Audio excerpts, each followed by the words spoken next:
Chapter 135. Mother, can I get a meat bun for Little Black? Dowda didn't forget about Little Black after he finished eating. However, Dowda knew that meat buns were good stuff, and Zhao Yin might not be willing to part with them. Mother, I'll eat one less and give it to Little Black, okay? Zhao Yin smiled and said, Of course I'll go get one now. Little Black was sleeping in the kennel. Dowda woke him up and said to him, Little Black, it's time to eat a meat bun. Little Black opened his eyes. When he saw Dowda, he immediately wagged his tail enthusiastically. Come eat it. Dowda broke off a small piece and brought it to Little Black's mouth. Little Black stuck out his tongue and swallowed it. Dowda continued to feed him. Although Little Black didn't look big, he still ate the entire bun. After feeding Little Black, the children couldn't stay at home anymore.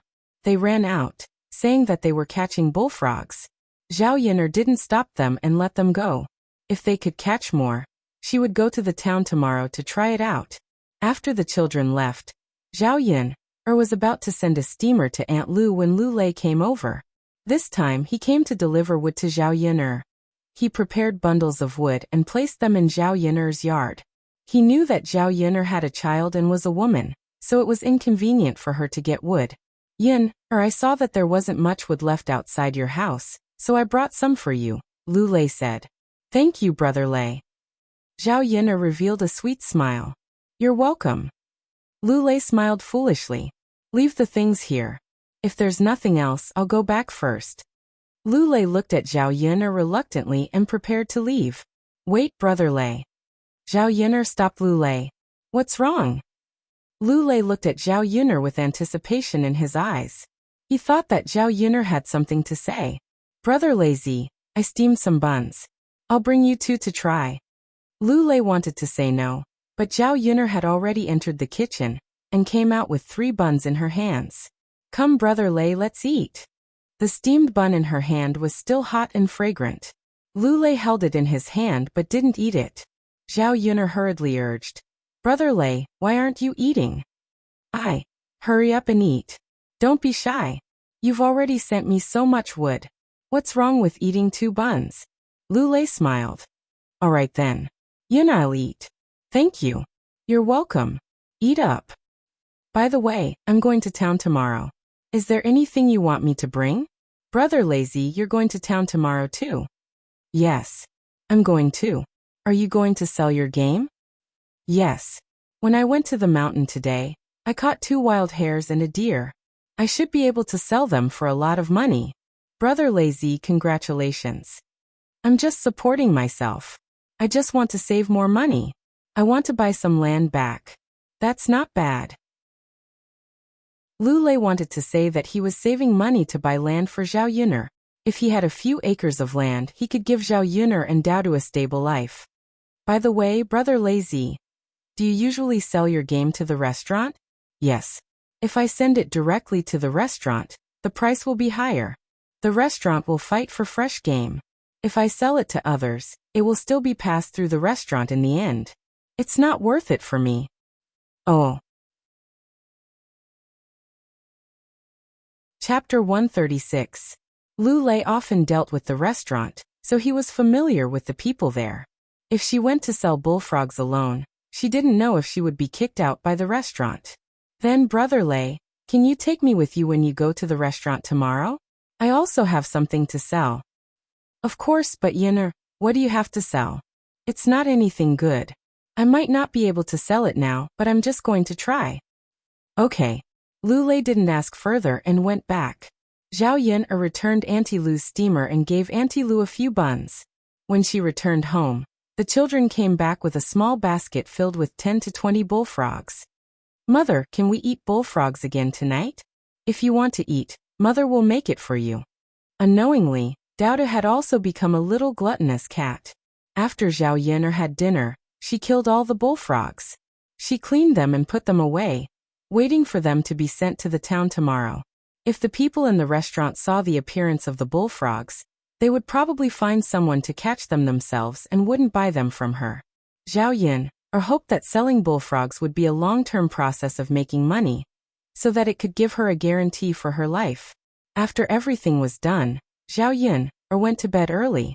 These days, Zhao Tianfu's food and drink were all with her, so he was too lazy to go back at night. He directly squeezed into a bed and slept with Zhao Yun. The two children slept soundly. Zhao Yun touched their sleeping faces and pulled the quilt over them. If she succeeded in making money this time, she should buy a quilt back. She couldn't continue to make do like this. Early the next morning, Zhao Yun got up and went to the city again. When she arrived at Old Man Hu's place, Lu Lei was already there, carrying a sack in his hand. Inside was the game to be sold today. Early in the morning, she saw Old Man Hu smoking a cigarette with obvious scars on his face. Zhao Yun asked, "Old Man Hu, what happened to your face? Did you accidentally fall?" Father Hu sighed and said, I didn't fall down. I was scratched by your grandmother." "My grandmother? Yeah, didn't we come back early yesterday? As soon as your grandmother came back, she rushed to my house to reason with me, saying that I shouldn't have thrown her down, causing her to spend 30 copper coins in a carriage to come back." Zhao Yun felt that Hu Chunhua was really weird. She was the one who didn't want to reason with Hu Chunhua, but in the end, she found someone else to reason with. However, it wasn't the first time that Hu Chunhua was unreasonable. After Father Hu finished speaking, the women in the car who knew the truth of the matter yesterday all condemned old Madame Hua. "Alright, let's not talk about this anymore. Let's go. Old Man Hu put down his pipe and chuckled.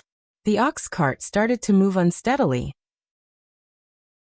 When Zhao Yun arrived in Sun City, she followed Lu Lei to one of the bigger restaurants in Sun City, Feline Restaurant. The game that Lu Lei sold had been compared with several restaurants, and this restaurant gave the most honest price. For a long time, Lu Lei had been working with this restaurant. The waiters in the restaurant already recognized Lu Lei, so Zhao Yun and Lu Lei successfully entered the backyard of the restaurant. The waiters inside were very busy, running back and forth. Chapter 137. Lu Lei smiled at the waiter of the restaurant and said, "It's okay, don't worry, I'll wait." Okay. Zhao Yun looked around, curious about what the kitchen of this ancient restaurant looked like. After looking around, she found that the kitchen of this ancient restaurant was really big. Many cooks were busy working in the front and back, and there were also manservants in the kitchen. In ancient times, there was no gas or natural gas, so they used wood to cook, so it was more troublesome. A burst of fragrance floated out from the backyard. Zhao Yun and Lu Lei waited for about 20 minutes before the restaurant's shopkeeper came over. He was a man in his early 40s, dressed in black clothes, and his hair was neatly combed. Unlike other merchants, he did not have the air of a merchant. The shopkeeper, Sun Zhongquan, walked in front of Lu Lei and explained to him. Today, an important guest came to the restaurant, so it was delayed. Lu Lei, what did you send today? Let me see. Lu Lei took out his prey from the sack and said, I just got it yesterday, it's still fresh. I know, it's all alive, so it must be fresh. Go and weigh it, then I'll give you the money. Sun Zhongquan did not talk much nonsense with Lu Lei. He was simple and direct, and did not waste each other's time. This was why Lu Lei liked to deal with Sun Zhongquan. Okay. Lu Lei nodded. Lu Lei's prey was much more than before, and this time he sold it for more than 800 copper coins. Zhao Yun was a little envious, but at the same time, she was happy for Lu Lei. Shopkeeper, then you continue with your work. I'll leave first. Lu Lei said goodbye. Okay. Wait. Zhao Yun suddenly said. Lu Lei and Sun Zhongquan both looked at Zhao Yun. Lu Lei knew that Zhao Yun came to the restaurant today to sell something, but he was in a hurry to leave, so he forgot. Sun Zhongquan asked, Miss, what's the matter? Zhao Yun put down the basket on her back, then took out the washed bullfrog meat, and put it in front of Sun Zhongquan. Shopkeeper, this is what I brought. Take a look and see if you accept it. Sun Zhongquan's attitude was not bad. He did not ignore Zhao Yun. Little girl, what is this? Sun Zhongquan didn't recognize the bullfrog meat made by Zhao Yun. He had been running the restaurant for many years and had seen many ingredients. Shopkeeper, this is a bullfrog. I caught it from my family. It tastes pretty good. Although Zhao Yun said so, Sun Zhongquan did not have much interest. Miss, I've never seen this thing before, so I don't know if it's edible. Besides, even if it's edible, My chef hasn't made it before, and my customers haven't eaten it before, so I might not be able to sell it. Usually the restaurant sends a lot of ingredients over. Sun Zhongquan's meaning was obvious. He didn't want to accept it. In fact, it was understandable. The restaurant was not willing to take the risk of casually bringing something over. Sun Zhongquan was being polite. If it was someone else, she would have been kicked out of the restaurant. Chapter 138. This. Manager, why don't you let her try it? You won't lose out anyway, Lu Lei chimed in from the side. Sun Zhongquan thought for a moment and nodded. The competition in the restaurant business in Yang City was still quite fierce. If there were no fresh and special dishes that other restaurants didn't have, it would be difficult to attract customers. If Zhao Yin'er did well this time, it wouldn't hurt to use it. Thank you, manager, Zhao Yin'er said with a smile. As long as she was given a chance, it would be easy. Manager, let me borrow your kitchen for a while. Okay. Sun Zhongquan led Zhao Yin'er into the kitchen. There were more pots in the kitchen, so he let Zhao Yin'er have one. Before cooking, Zhao Yin'er first washed the bullfrog and then drained the water.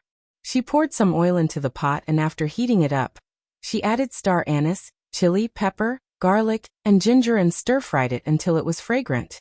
Then she added some cooking wine, soy sauce, salt, and sugar and stir-fried it until it was smooth. Then, she added a little water and continued to stir-fry it. After about 3 to 5 minutes, the broth had dried up, and a pot of boiled bullfrog was ready to be served. The fragrant smell immediately attracted the attention of the surrounding people. What is this? Why is it so fragrant? Yeah, it smells so good. I've never seen it before. We don't know. Where did this little girl get it? I don't know. Anyway, smelling this fragrance, it should taste good. Sun Zhongquan looked at Zhao Yin'er, who was cooking very neatly. Her cooking skills were not inferior to the chefs in the restaurant. He couldn't help but take a few more glances at Zhao Yin'er. This girl's cooking skills seemed to be good.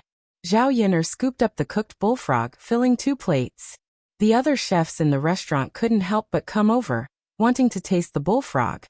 Come manager, try it, Zhao Yin'er said and handed over the chopsticks. Sun Zhongquan nodded. All right. After picking up a piece and putting it into his mouth, Sun Zhongquan's eyes widened at the delicious taste, tender meat and aroma of the bullfrog. This taste is really good, delicious, delicious. Sun Zhongquan praised as he spoke. Manager, can we try it? The other chefs were also eager to give it a try. Come on, have a taste. Don't blame me for saying that there aren't many dishes in our restaurant that can compare with this. Chef, who was originally unconvinced, also repeatedly praised it after tasting it. The smell was right there, and it was impossible not to be convinced. Shopkeeper, what do you think? Do you think I can buy it? Sun Zhongquan pondered for a while, and still had some concerns. But what if the food we tried is delicious and the customers don't know about it and don't want to order it? How about this, shopkeeper? I'll send you the ingredients for the next few days. You can give them to the customers for free. After a few days, you can check the situation and decide to buy from me. Then we can talk about the price, okay? This method didn't have any losses for Sun Zhongquan. Even if he wanted to refuse, he couldn't find a way to do so. That was good too. The customers wouldn't refuse to give it away for free. If they liked it, they would definitely order it. Alright then. Little girl, you really know how to do business. Haha. It's my honor that manager is willing to give me this opportunity. Chapter 139.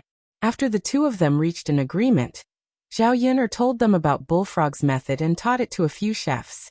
However, they agreed that when Sun Zhongquan sold bullfrogs, he could only purchase them from her place. Manager, these are just 2 bullfrog recipes. When we officially cooperate, I'll tell you some other recipes. Alright. Sun Zhongquan replied. When Zhao Yin'er was about to leave, a waiter hurriedly ran to Sun Zhongquan and said, Manager, young Master Helion said that the dishes in our restaurant are too bad and asked us to serve a few more dishes. He's treating people to a meal today, and our restaurant's dishes are not good enough to serve guests. Sun Zhongquan frowned and looked very troubled. This young Master Helion was not someone he could offend casually. It was not easy for him to come here, so he had to seize the opportunity. He would be a big financial backer in the future. Then make a few more dishes. Sun Zhongquan instructed the chefs to cook quickly until this financial backer was satisfied. Manager, didn't this young lady just make one? I think the taste is not bad. I think young Master Helion will like it. If it doesn't work, can we serve it to young Master Helion first? Let's hurry up and make more. We can't let young Master Helion wait too long, a chef suggested. Yes. Hurry up and bring it over. Sun Zhongquan called out. When Zhao Yun heard these people mention young Master Helion, she guessed if it was Helion Chen. There were not many people with the surname Helion in Yang City. Looking at Sun Zhongquan's attitude, this young Master Helion's identity was definitely not ordinary. Connecting all these factors, only Helion Chen was left. All right. The waiter carried the dishes away eagerly. After a while, he scurried back and said to Sun Zhongquan, Manager, young Master Helion said it was delicious after tasting it. He said he wants another bowl. Haha, that's good. Sun Zhongquan heaved a sigh of relief. Sun Zhongquan smiled and called out to his chef to make more dishes according to Zhao Yun's previous recipe.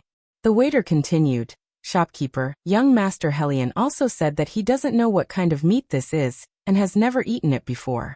He wants the chef who makes this dish here to go over and explain. Sun Zhongquan was struck dumb for a second. He had only heard from Zhao Yun'er that it was a bullfrog, but he didn't know what kind of meat it was. He didn't dare to answer Helion Chen's question, and only said that it was bullfrog meat. If Helion Chen continued to ask and he couldn't answer, Helion Chen might get angry. Therefore, Zhao Yun'er still had to go over and explain to Helion Chen. Miss, if you're not in a hurry to go back, is it convenient for you to explain to my guest? Sun Zhongquan's attitude was very polite. Zhao Yun'er could not refuse. She was the one who had sold this thing, so she had to explain it clearly. Thus he replied, Yes, shopkeeper. Sun Zhongquan asked the waiter to bring Zhao Yun'er to the private room. Zhao Yun'er arrived in front of the private room.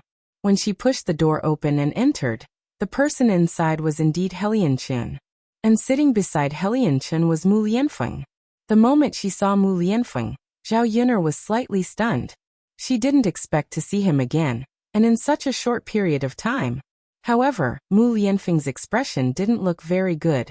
The moment Mu Lianfeng saw Zhao Yun'er, his eyes lit up, and his originally gloomy expression finally looked much better. Chapter 140. That woman's appearance was not bad. She looked like she was 16 or 17 years old. She was dressed in peach-colored clothes and was very gorgeous and pretty. There was a golden hairpin on her head and tassels hanging down from her forehead. She was really a lovely and beautiful lady. Zhao Yun'er felt that even if she were a woman, she would be attracted to her. This ancient era did not seem like the 21st century. There was not much makeup on her face, so she still had a very pure feeling. Helion Chen looked up and saw Zhao Yun'er. He hurriedly greeted Zhao Yun'er with a smile. Miss Yun'er, why are you here? Zhao Yun'er smiled and nodded at Helion Chen as a greeting. She pointed at the bullfrog on the table and said to Helion Chen, Young Master Helion, didn't you say yourself that you wanted to know what this is?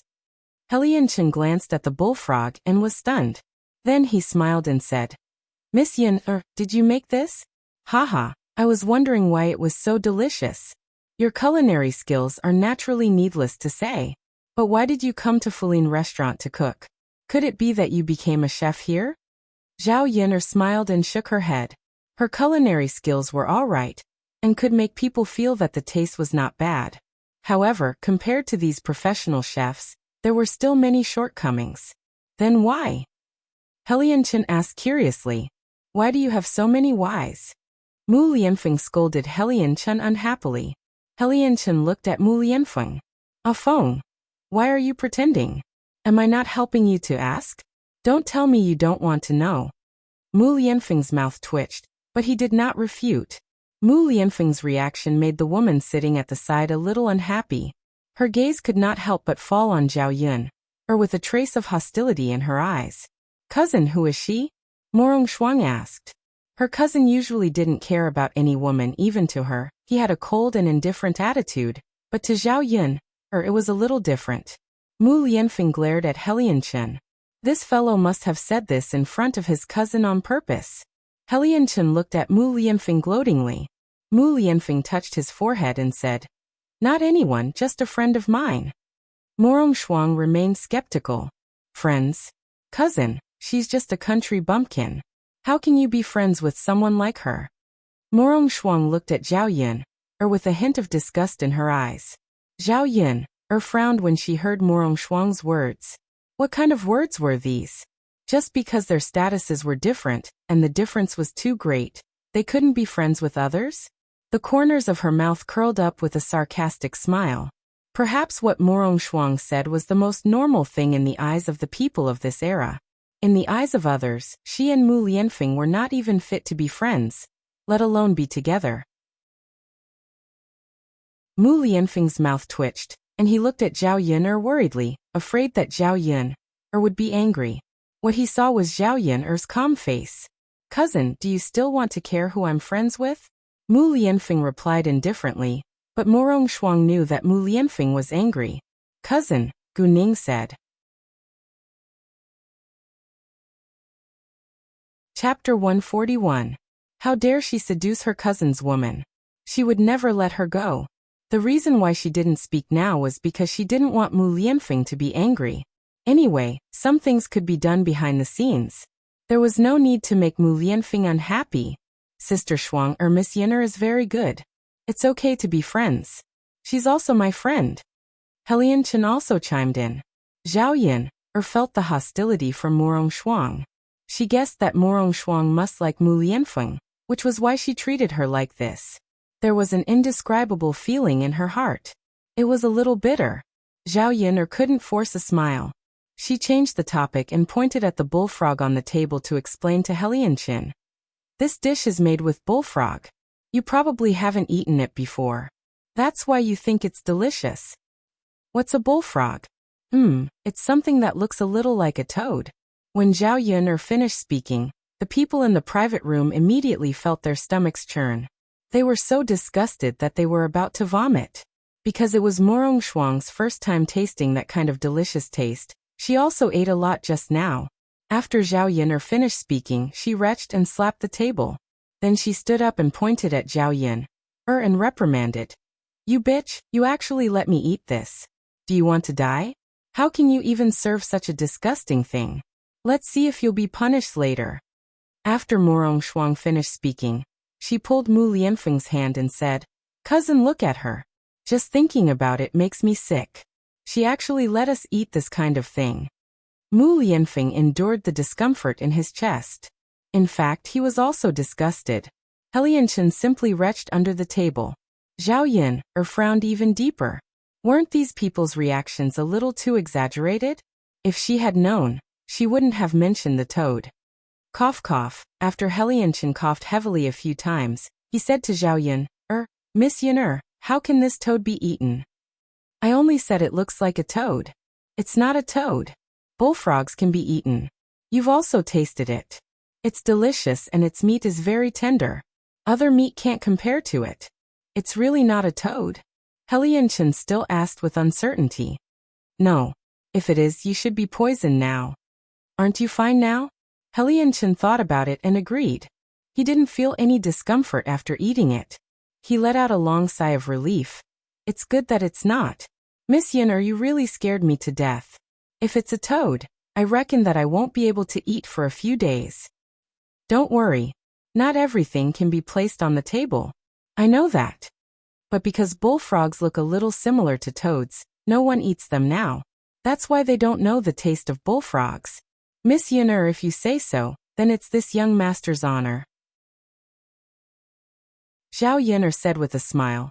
"I didn't expect young Master He Lian to eat it on the first day I sent it to the restaurant. It's fate, right?" He Lianchen nodded and said, "Haha, yes. It means that this young master should eat it. This young master has also tasted many delicacies. This is the first time I've eaten this."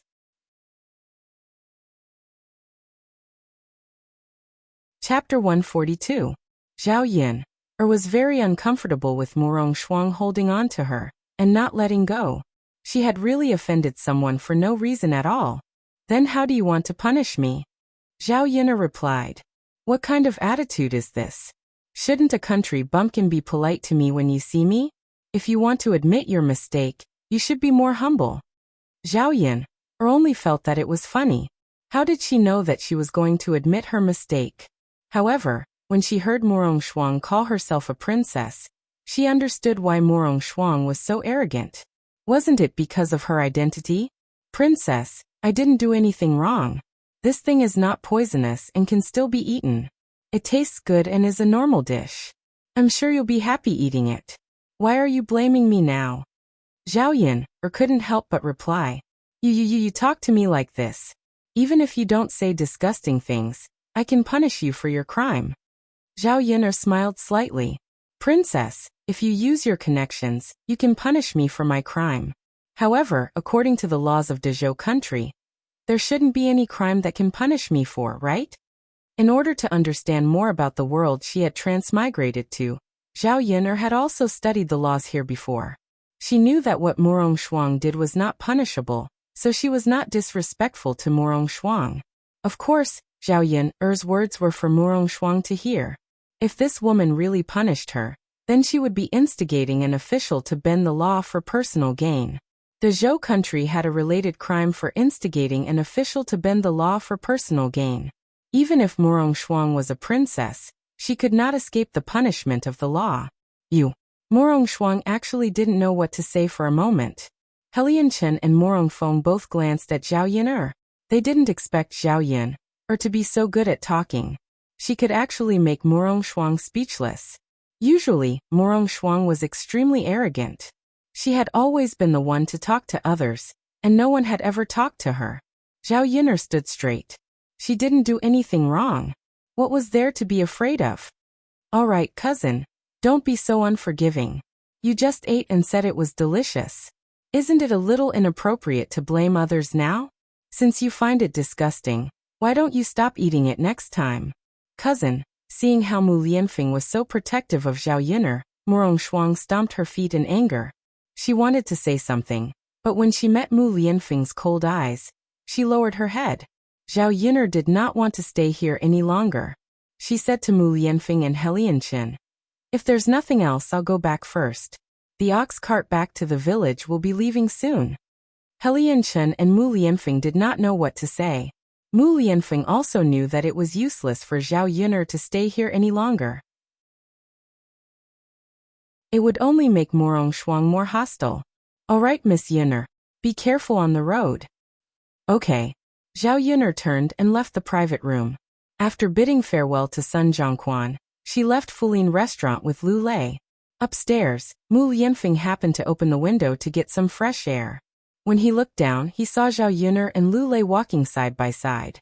The two of them were talking and laughing together. Looking at the sweet smile on Zhao Yin'er's face, Mu Lianfeng did not know why he felt uncomfortable in his heart.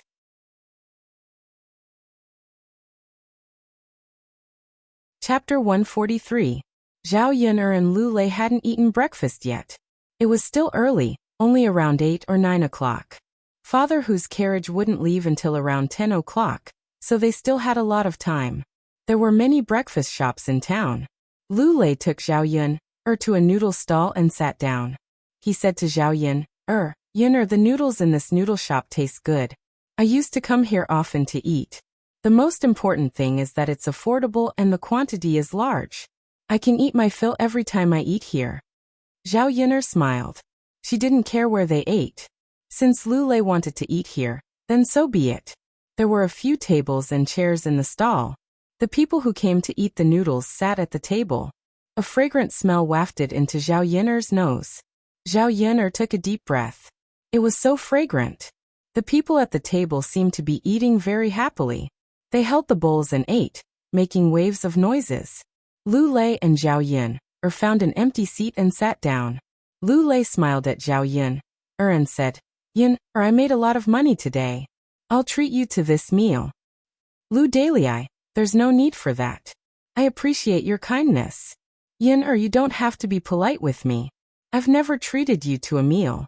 This is the first time. Zhao Yun'er thought about it and agreed.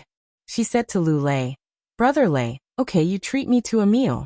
But let's make a deal. When I make money later, I'll treat you to a meal too. Lu Lei agreed in one breath. Okay, Yun'er, I'll treat you this time. When you make money later, you can treat me again. The two of them reached an agreement, and a smile appeared on Lu Lei's face. After a while, the stall owner came up to greet them with a smile. Hello, two guests. What would you like to eat? I want a bowl of plain noodles, Zhao Yun'er said. She didn't want to eat too well, as it would cost Lu Lei more money. Zhao Yun'er still wanted to save as much as possible. After all, it wasn't easy for Lu Lei to earn money, and he risked his life to bring back these praise. Lu Lei hurriedly said to the stall owner, No plain noodles. Give her a bowl of beef noodles. All right. The stall owner replied with a smile. Zhao Yun'er looked at Lu Lei. Lu Lei explained, Yun'er, what's so good about noodles? Why don't you cook them at home? His beef noodles are very fragrant and delicious. But it's also expensive. Zhao Yun'er was distressed about the money. In ancient times, beef was twice as expensive as pork. After all, in ancient times, cows were used for farming. Under normal circumstances, cows were rarely killed for food. Of course, in the 21st century, beef was much more expensive than pork. It's okay, Yun'er. Try it. It's delicious. Anyway, it's not often. It's not easy to treat you to a meal. You don't have to be so polite. Are you eating it? If you don't eat it, I'll feel bad if I eat it alone. Lu Lei gritted his teeth. Okay, I'll eat it too. Yun'er, let's each have a bowl. Okay. Therefore, Zhao Yun'er and Lu Lei ordered 2 bowls of beef noodles together. About 10 minutes later, the noodles were served. A stronger beef aroma made Zhao Yun'er salivate. She admitted that she was also greedy. She hadn't tasted beef for a long time. In her previous life, beef was her favorite.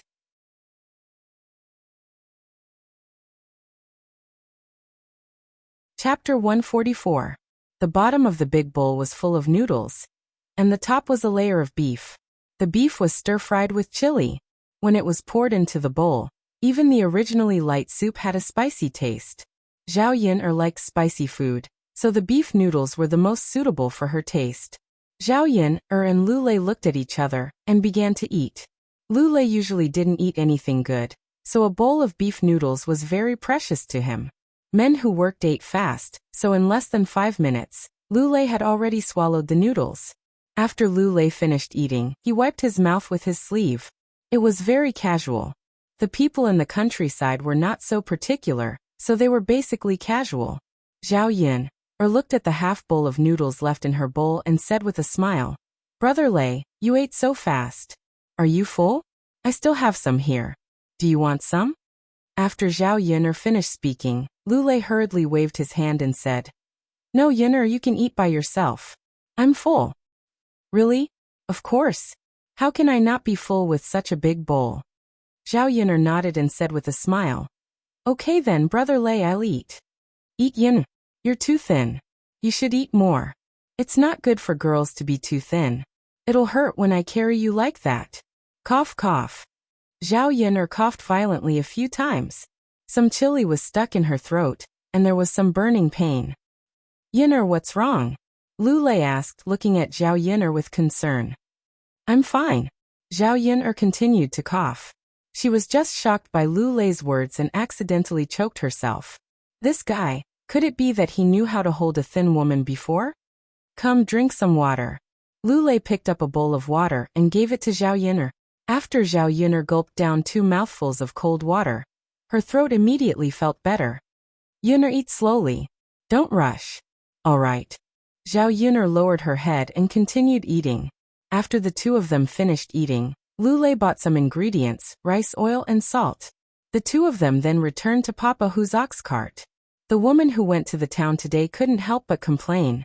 Sigh, business is getting worse and worse these days. After selling for so long, my throat is sore. I wonder how much money I can sell. What can we do? What we're selling isn't anything good. Everyone has it. It's not easy to earn money. I can't live anymore. Don't say that, take your time. Which family has it easy? When the women were sighing, they saw Zhao Yun'er and Lu Lei coming over. The two of them were talking and laughing. They must have made a lot of money. Thus she asked sarcastically, Yun'er girl, you made a lot of money this time, right? As she spoke, the woman stretched her head towards Zhao Yun'er's basket. The things are all gone. That means they're sold out. Zhao Yun'er was very disgusted by other people's behavior. She didn't want to bother with that woman. Perhaps it was because the business today wasn't very good, and she thought that Zhao Yun'er had made money, so she was in a bad mood. She said angrily to Zhao Yun'er, What's with your attitude, girl? I'm asking you a question. You're mute and not talking. What does it have to do with you whether I make money or not? Who are you to me? Do I have to talk to you? You.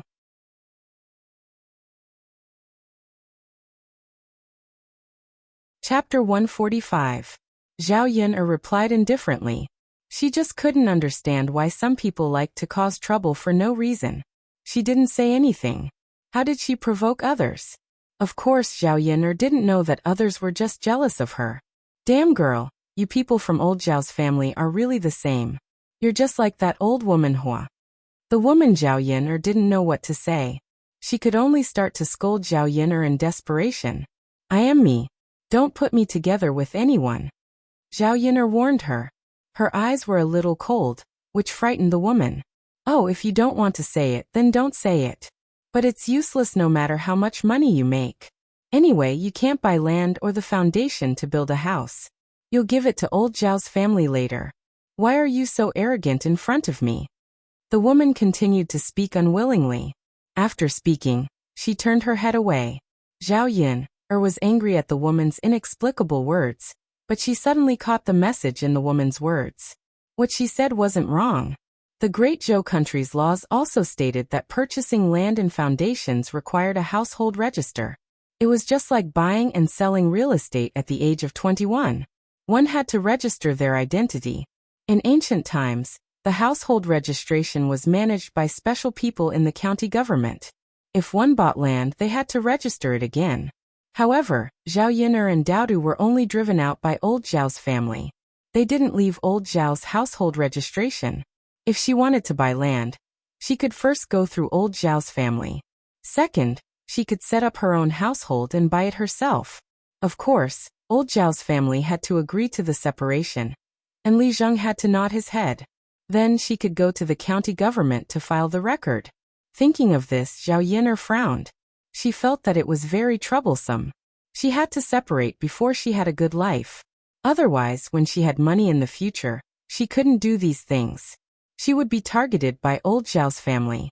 Zhao Yun'er thought about it for a while, and there was another way. That was when the old Zhao family would split up.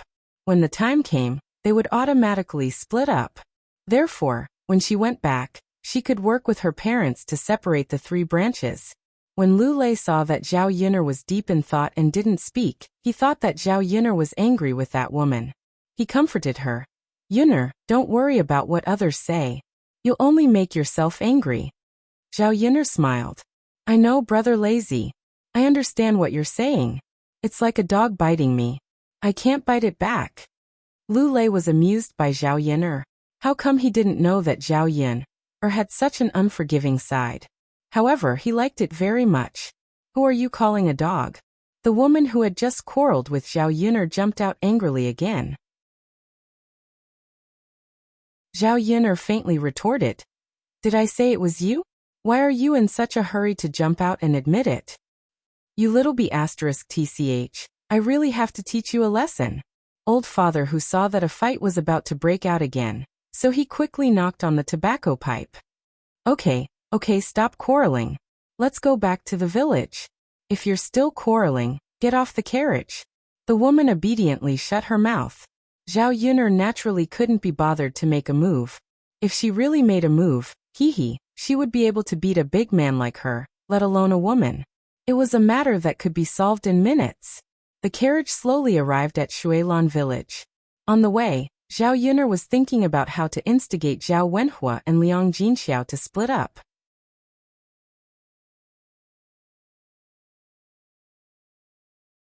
Chapter 146. When Zhao Yin'er returned to Shuilan village, Daodu and Zhao Tianfu were both at home. They didn't run around. When little He saw that Zhao Yin'er had returned, he barked a few times at Zhao Yin'er. However, it was the kind of bark that warmly welcomed its owner back. Mother. Daodu trotted over. Zhao Yin'er patted Daodu's head. Are you hungry? Mother will cook for you. Daodu nodded heavily. Okay. Mother, look, little uncle and I caught a lot of bullfrogs and put them in the bucket. Zhao Yin'er patted Daodu's head encouragingly. Daodu and little uncle are awesome. Then, did mother sell any bullfrogs today? Of course, I'll sell more in the future. When the time comes, mother will be able to earn a lot of money and buy a lot of delicious food for Daodu.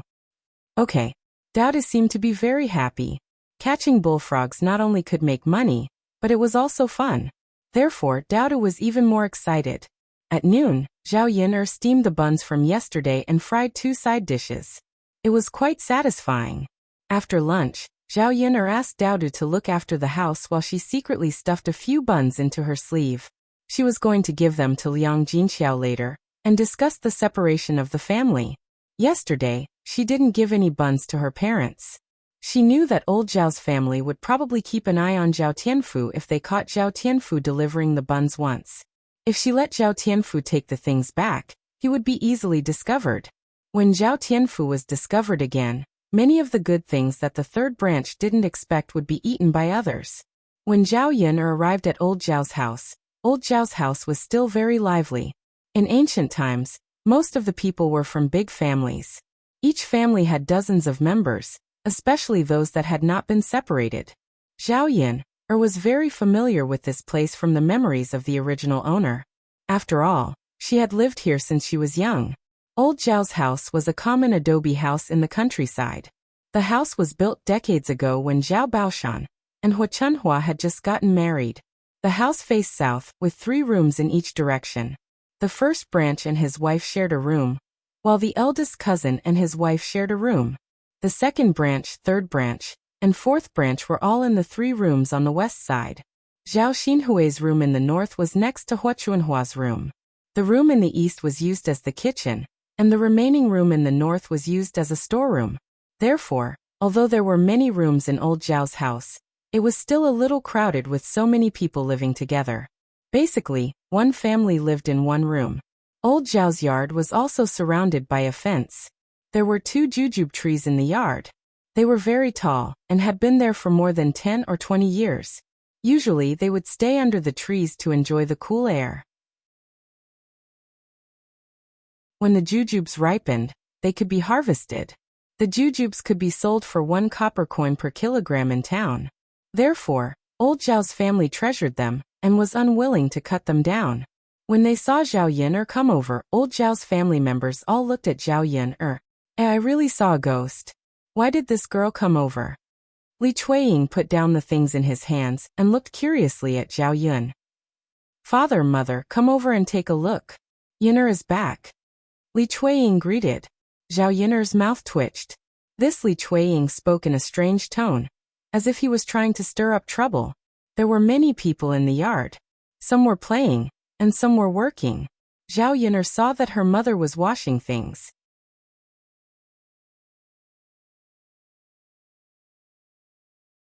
Chapter 147. When he looked up, he indeed saw Zhao Yin'er. Liang Jinxiao was puzzled in her heart. Her daughter had not stepped into this courtyard for 3 years. Why did she come here today? Because the original owner was ruthlessly driven out of old Zhao's house, there was some resentment in her heart. In addition, she felt that she had no face to return to old Zhao's house after such a thing happened to her, so she never came back. The current Zhao Yin'er was not the original owner. She did not agree with some of the ideas of the original owner. It was the whole family that was ruthless. Why couldn't she come back? As soon as she arrived in the courtyard, Zhao Tianyu, who was playing in the courtyard, saw Zhao Yin'er coming over. He immediately picked up a stone on the ground and threw it at Zhao Yin'er. Zhao Yin'er barely dodged it. A pair of sharp eyes looked at Zhao Tianyu. This brat, did he have any manners? He threw a stone at people. She really wanted to slap him. Since his parents did not discipline him well, she would help to discipline him well. Zhao Tianyu was not afraid of Zhao Yun's eyes at all. He stuck out his tongue at Zhao Yun. He continued to pick up stones on the ground and threw them at Zhao Yun. Zhao Tianyu acted like this because he was in old Zhao's house, which was his own house. His parents were behind him. Even if he threw stones at Zhao Yun would not dare to do anything to him. Li Chuiying not only felt that Zhao Tianyu did not do anything wrong, but also felt very proud of Zhao Tianyu's rude behavior. His son was great. He taught Zhao Yun this little b*tch a lesson. Throwing it out once was fine, but throwing it out a second time, no matter how good Zhao Yun's temper was, she couldn't bear it anymore. Not to mention that he was a child. She could not lower herself to the same level as a child. Some brats would be more unscrupulous if they were not taught a lesson. So Zhao Yun walked in front of Zhao Tianyu and grabbed his collar. "You try to hit me again." Zhao Tianyu suddenly struggled in Zhao Yun's hands. Zhao Tianyu was still a little scared when Zhao Yun grabbed his collar. "Let go of me." "Let go of you. You almost hit me. If I didn't dodge in time, wouldn't I be hurt by you? Wouldn't it be too easy to let you go?" As Zhao Yun spoke, she slapped Zhao Tianyu's butt. This slap is to tell you that since you did something wrong, you should be punished. As she spoke, Zhao Yun slapped him and continued to say to Zhao Tianyu, "This slap is because you know your mistake and don't change it. You don't have any remorse." The strength of Zhao Yun's hand was very strong. She hit Zhao Tianyu's buttocks and did not hurt him too much. Zhao Tianyu cried out, "Mother, mother!" Li Chuiying angrily rushed in front of Zhao Yun. "You wicked girl! You hit my Tianyu again! How dare you hit my precious son here!" Zhao Yun saw Li Chuiying rushing over, and threw Zhao Tianyu into Li Chuiying's arms. A cold voice sounded. "You were watching just now. Don't you know? Your son threw stones at me again and again. Since you don't discipline him, I have to deal with him myself."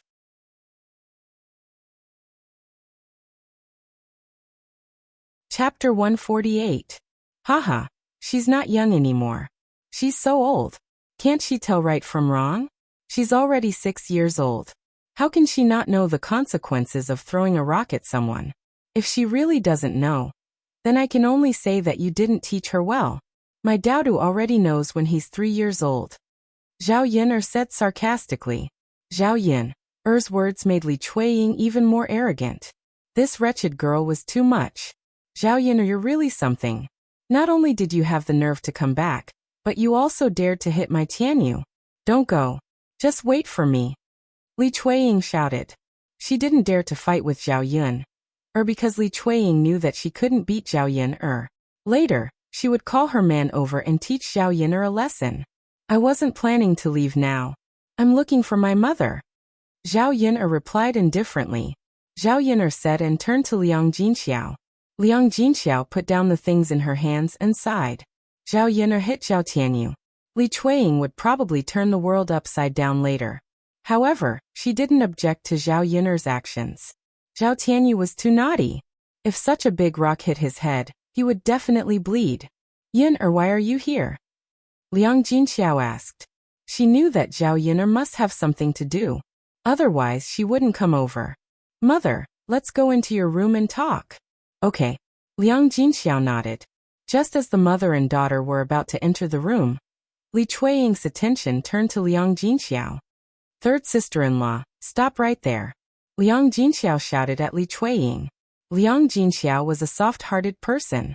Since he couldn't argue with Zhao Yun, he could ask Liang Jinxiao for an explanation. "Second sister-in-law, what's wrong?" Liang Jinxiao asked. "What's wrong? What do you think is wrong? Your daughter hit my son, and you're not going to do anything about it?" Liang Jinxiao lowered his head and didn't know what to say. "What are you talking about? This wretched girl of yours is going to turn the sky upside down. And you still don't care? Did you teach your daughter any manners?" Zhao Yun couldn't stand it anymore. Li Chuiying only picked on the weak. "Second aunt, what are you talking about? No one is worse than Tianyu in terms of manners. You'd better teach your son well before you talk about my mother." Zhao Yun said and pulled Liang Jinxiao to signal Liang Jinxiao to ignore Li Chuiying. Then she pulled Liang Jinxiao into the room of the third branch. Li Chuiying was so angry that she stomped her feet. Good, very good, very good. She now knew that Zhao Yun'er wasn't the little girl she used to be.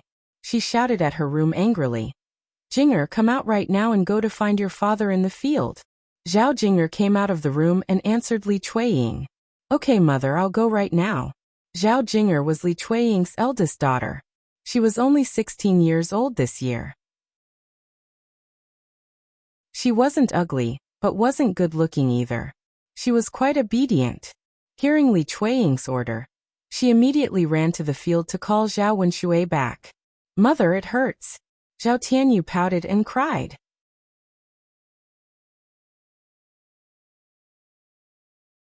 Chapter 149.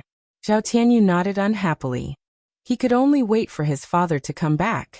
Zhao Yun'er and Liang Jinxiao entered the room. Zhao Ping was sitting on the bed and scratching her feet. She kept rubbing her hands against her feet. Zhao Yun'er saw Zhao Ping rubbing her feet as soon as she came in. She immediately felt disgusted and her stomach churned. This woman was really disgusting and dirty. She was such a big girl, but she still didn't know how to be hygienic. Liang Jinxiao seemed like a good person, but how did his daughter become like this? She was a completely different person from the original owner. Zhao Ping saw Zhao Yun'er come in. She glanced at Zhao Yun'er indifferently and said with some disdain, "Why are you here? You still have the face to come back. I really admire you."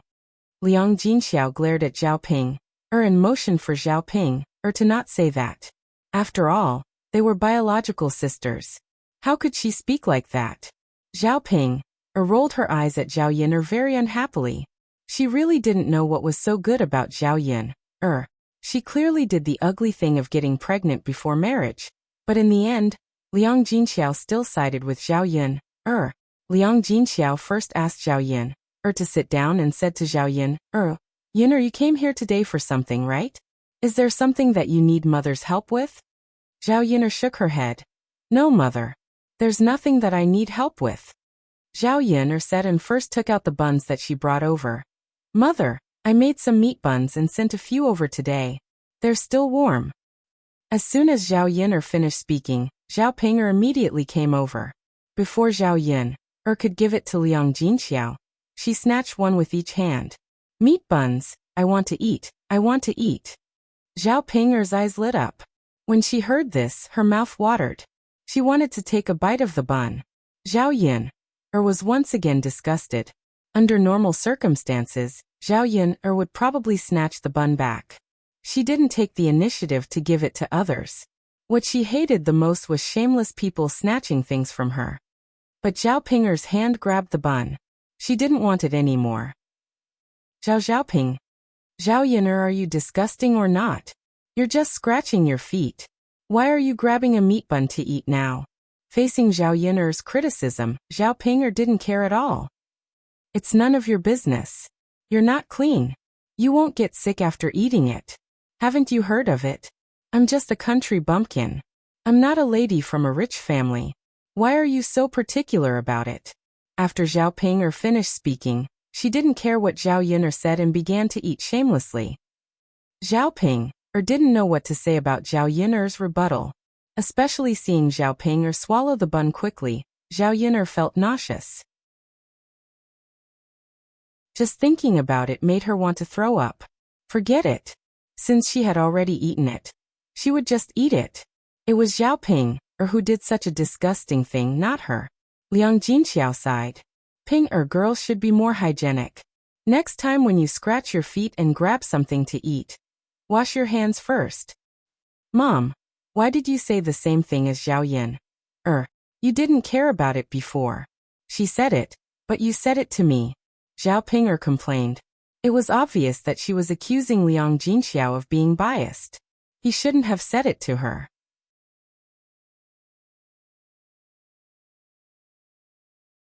Chapter 150. Alright, mother, I know. You're so long-winded. Sigh. Zhao Ping stared at Zhao Yun'er and said, "Do you have any more steamed buns? I'm not full yet. I want more." Zhao Yun'er snorted and said, "You've already eaten 2 steamed buns. Isn't that enough? Give the rest to me."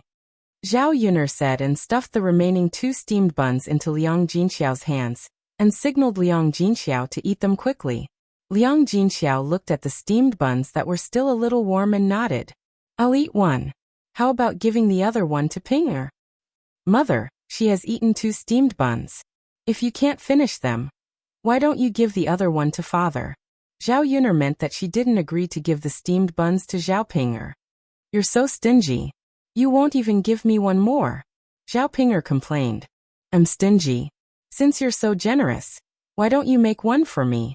Don't you know that steamed buns are also considered good food in our countryside? Zhao Yun'er retorted unhappily. It was easy for her to say that. Zhao Ping'er was speechless by Zhao Yun'er's words. She rolled her eyes at Zhao Yun'er. I don't want to talk to you. After saying that, Zhao Ping'er wiped her mouth and continued to scratch her feet. Zhao Yun'er really couldn't stand such a woman who didn't pay attention to hygiene. Liang Jinxiao finished eating and said to Zhao Yun'er, Yun'er, you didn't come here today just to give me food, right? Zhao Yun'er twitched the corner of her mouth and nodded. Yes, mother, I'm here to discuss something with you. What's the matter? Mother, I want to ask, can you and father be separated from old Zhao's family? And we, the 3rd branch, can live alone? What?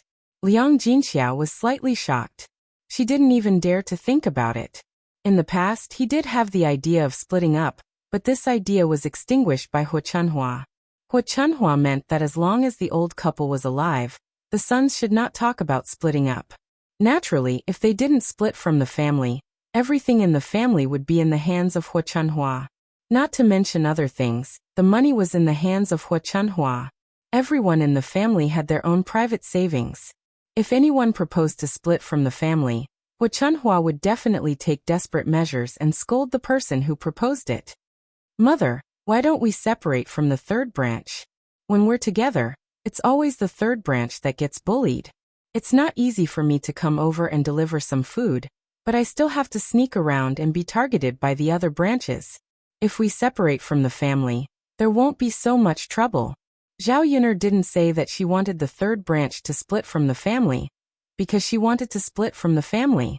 It was not that she didn't believe Liang Jinxiao, but she was afraid that Liang Jinxiao would accidentally spill the beans and let others know. At that time, it wouldn't be so easy for them to split from the family. Well, Liang Jinxiao's face was full of hesitation. It was not that she didn't want to, but there was no way to tell Hu Chunhua. Zhao Ping'er stretched her ears to listen.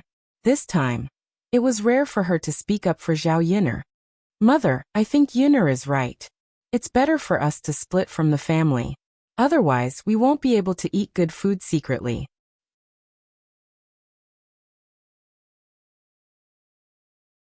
Chapter 151. Zhao Yun'er frowned. She knew that splitting up was not easy, but it was not as difficult as ascending to the heavens, right?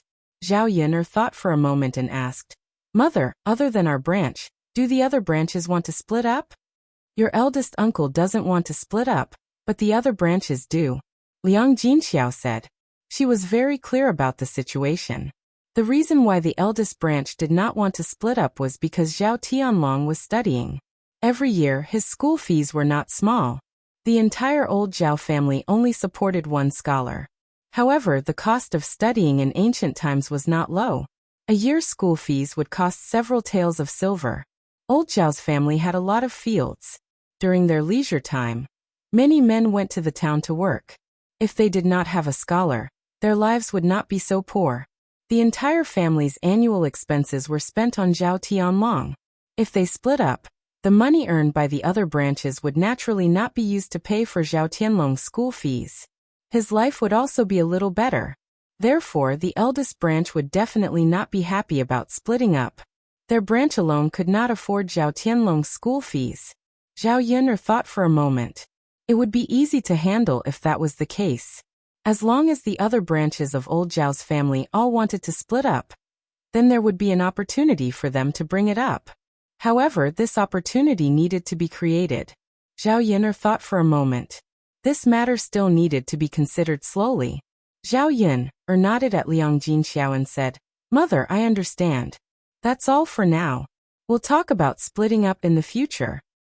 Ai yin or remember not to mention it in front of others. If your grandmother finds out, it will be troublesome. Mother, I understand. Okay. Just as the mother and daughter were about to say a few words, there was a commotion outside the house. Not only did Zhao Wenshui come back, but the other men of old Zhao's family and Hua Chunhua also came back. What happened? Why did you call me back? Zhao Wenshui asked Li Chuiying unhappily. Tianyu's father. Li Chuiying rushed to Zhao Tianyu's side and cried. She told Zhao Wenshui what happened just now. Zhao Wenshui reprimanded after hearing the story. I was wondering what happened. Why did you call me back for such a small matter? How annoying. Li saw Zhao Wenshui's father. She was immediately displeased. Tianyu's father, your son was bullied. Who else? If you don't avenge Tianyu, are you going to let Tianyu be bullied? Wasn't it just a child's butt? What could it be? What's more, how can a man like me say such a small matter? And it's my niece. Zhao Wenshui felt sorry for Zhao Tianyu, but as a man he also wanted to save his face. He couldn't beat Zhao Yin could he? He couldn't bring himself to do that. You son of a bitch. What small matter? It's a small matter that your son was bullied. Why did I marry such a coward? Li Chuiying began to cry again as she spoke. Zhao Wenshui's eyebrows twitched. You're such an annoying woman. You're unreasonable.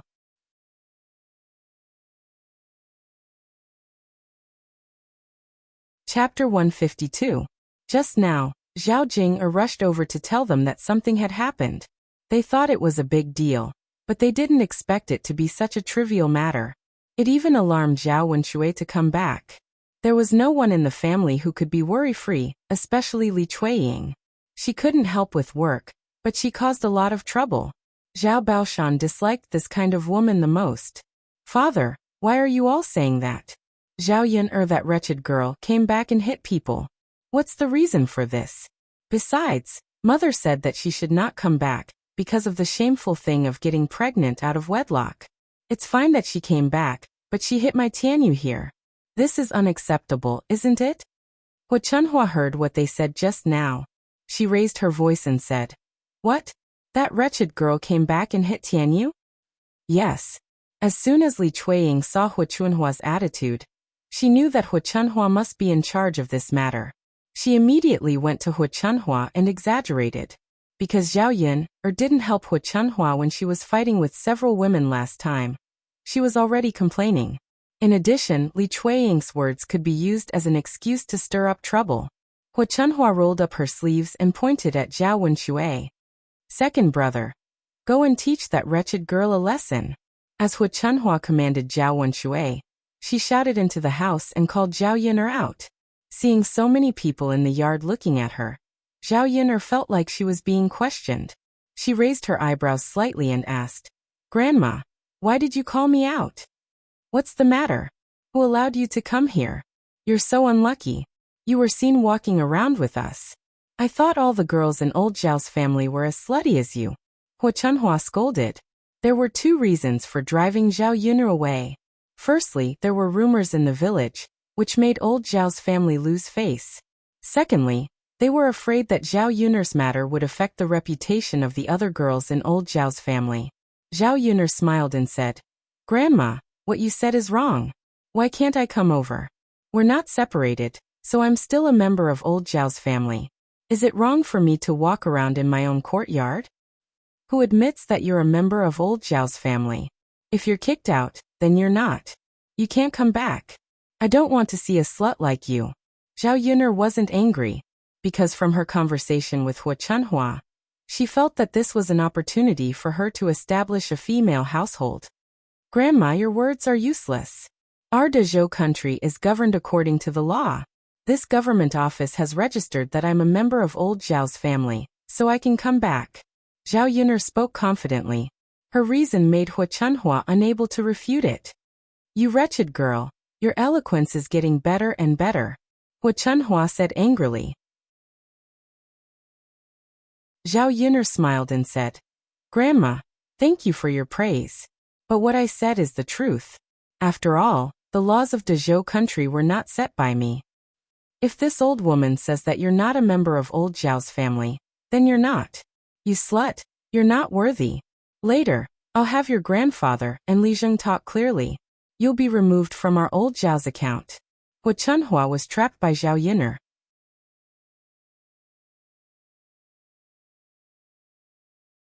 Chapter 153.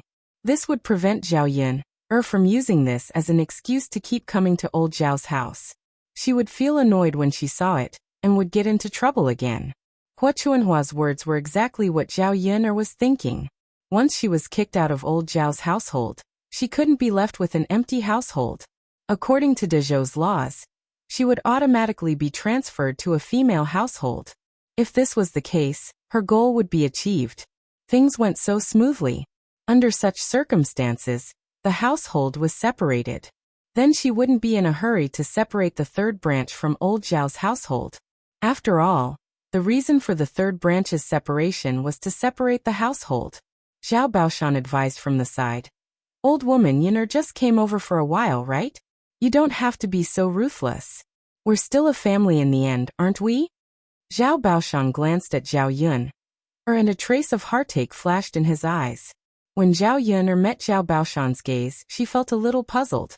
Why would he speak up for her? What did his gaze mean? Could it be that old Zhao's family still had feelings for people? But Zhao Yin'er found that after she looked at Zhao Baoshan's gaze quickly shifted away and glanced elsewhere. Zhao Yin'er had a feeling that Zhao Baoshan was deliberately avoiding her gaze, as if he had done something wrong and didn't dare to face Zhao Yin'er. Zhao Yin'er had an extra thought in her mind. This Zhao Baoshan's reaction was really strange. He must be hiding some unknown secret. She had to figure it out later. Old man, why are you always protecting this wretched girl? Hu Chunhua couldn't understand. Zhao Yin'er shamelessly came over, but Zhao Baoshan didn't seem to mind at all. Did he really not think that Zhao Yin'er's return was a disgrace to old Zhao's family? Just like what had happened before, Zhao Baoshan didn't want to chase Zhao Yin'er out immediately. Instead, he spoke up for Zhao Yin'er. Even if he was chased out in the end, he specially arranged for the old house that old Zhao's family didn't want to live in, for fear that Zhao Yin'er wouldn't have a place to stay. How am I protecting her? I'm just speaking the truth. Zhao Baoshan spat. Old man, the problem now is that it's fine if she comes back, but she's still being unreasonable in our house. If you don't kick her out, who knows who she'll bully when she comes back? Today's matter hasn't been settled yet. Hu Chunhua was a little agitated and looked very angry. Zhao Baoshan sighed and glanced at Zhao Yin'er. He wanted to say something, but didn't say it. Zhao Yin'er said to Zhao Baoshan, Master, I appreciate your kindness, but you don't have to speak up for me. I'll solve my own problem myself. Zhao Yin'er was really afraid that Zhao Baoshan would say too much and ruin her plan. If they didn't move out, it would be troublesome. Well, Zhao Baoshan shook his head. At present, only Zhao Yin'er and Hu Chunhua could solve it by themselves. His head hurt a little, so Zhao Baoshan rubbed it and sat on a stool aside. Hu Chunhua continued to argue with Zhao Yin'er. It was nothing more than that Zhao Yin'er should at least give them an explanation today. She also wanted to extort money from Zhao Yin'er. Zhao Yin'er had gone to the town to sell fish before, and she had made some money. Hu Chunhua meant that Zhao Yin'er would take out at least a few dozen coins to buy some meat for Zhao Tianyu to supplement his body, as compensation for Zhao Tianyu being beaten.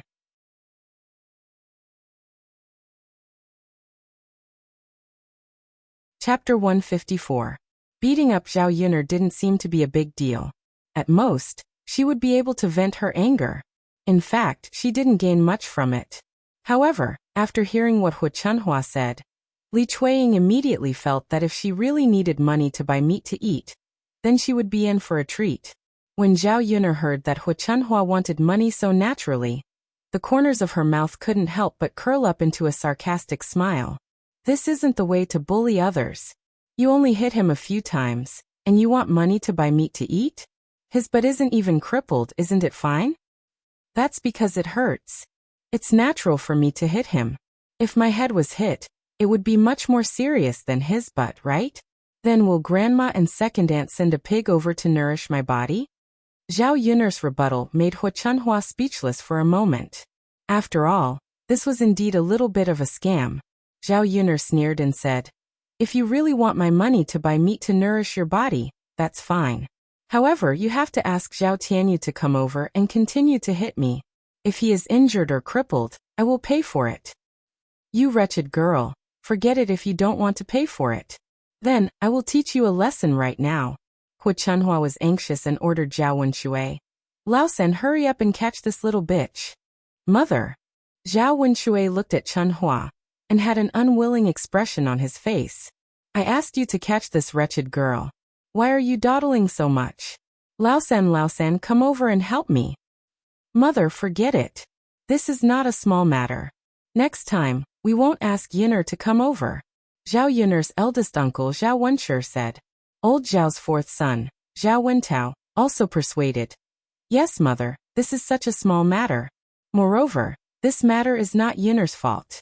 It was Tianyu who threw a stone at someone first. It's okay to teach him a lesson. Moreover, he hit his butt, not his tibia. If Yun'er really wanted to teach him a lesson, Tianyu might already be lying on the ground and unable to move." Zhao Yun'er couldn't help but look at her fifth uncle again.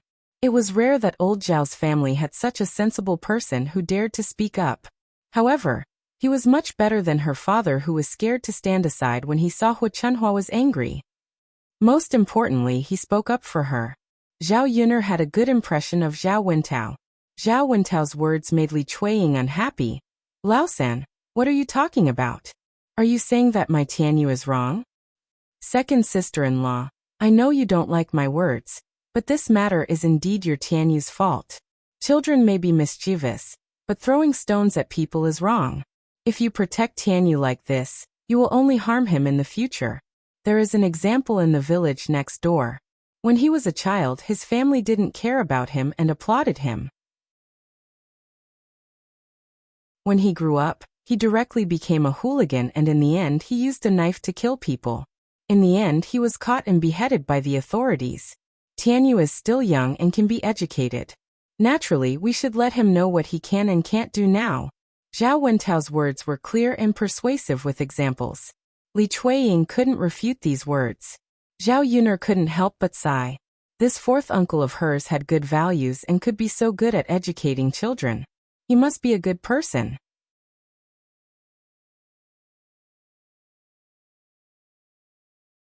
Chapter 155. Fourth brother, are you doing this on purpose? It's fine that you're speaking up for this wretched girl, but now you're talking about me. Why don't you care how I educate my children? Second sister-in-law, that's not what I meant. Since it's not Yun'er's fault, let's not be so calculative. If people see our old Zhao's family like this, they'll laugh at us. Moreover, how can we bear to capture a little girl? Zhao Baoshan sighed and said, "Second brother's wife, if you want to quarrel, you can quarrel among yourselves. Eldest brother, second brother, third brother, fourth brother, let's continue to work in the fields. We still have other things to do after we finish our work." "Father, how can you be like this?" She was no match for Zhao Yun, or after the men left. How could she argue with her? Seeing that the men were about to leave with Zhao Baoshan, Li Chuiying directly sat on the ground and cried. "If we don't work, what's the point of living like this? Our son was beaten for nothing, and no one stood up for him or said anything. I don't want to work, I don't want to work." Zhao Yun'er looked at Li Chuiying, who was sitting on the ground and kicking her legs. Her eyebrows couldn't help but twitch. This kind of woman was really rare. After glancing at her, Zhao Yun'er's eyes showed deep disdain. Originally, Hu Chunhua wanted to help Li Chuiying argue with her. However, at this time, a person came over, and the whole old Zhao's family focused all their attention on this person. It was not a stranger, but Zhao Yun'er's fifth uncle, Zhao Wensheng. She had not seen Zhao Yun'er's fifth uncle many times. Old Zhao's family had a scholar, Zhao Tianlong, and another scholar, Zhao Wensheng. Because he was the youngest son, Hu Chunhua and Zhao Baoshan doted on him very much. The other sons didn't go to school, but they all went to school for Zhao Wensheng. Zhao Wensheng wasn't bad either. He was quite smart in his studies and had already passed the Xiuzai exam. Now he was studying in a school in the town. Every month he received money, so he didn't need old Zhao's family to support him. He could support himself. While teaching, Zhao Wensheng would also read and prepare for his exams. After all, just being an elementary scholar wasn't enough. Only by becoming a high scholar would one be able to become an official and lead a good life. Seeing that Zhao Wensheng had returned, old Zhao's family members immediately went to greet him. This was especially true for Hu Chanhua, who immediately threw all her displeasure to the back of her head. "Wensheng, why are you back?" Hu Chanhua giggled. To Hu Chanhua, Zhao Wensheng was her pride. One had to know that in the entire village, there were only a few elementary scholars. Hu Chanhua now hoped that Zhao Wensheng would pass the high scholar exam. When he became an official, he would be able to lead a good life with her. "Mother, the school is on break for a few days, so I came back," Zhao Wensheng said. "Is that so? Ha ha ha, it's good that you're back. Wensheng, you must be tired from walking back. Come in quickly and drink a cup of water to quench your thirst. Mother will cook something delicious for you tonight." Not only was Hu Chanhua happy, but Zhao Baoshan and the other brothers were also happy. Firstly, Zhao Wensheng was their brother after all. Secondly, every time Zhao Wensheng came back, the food at home would be much better.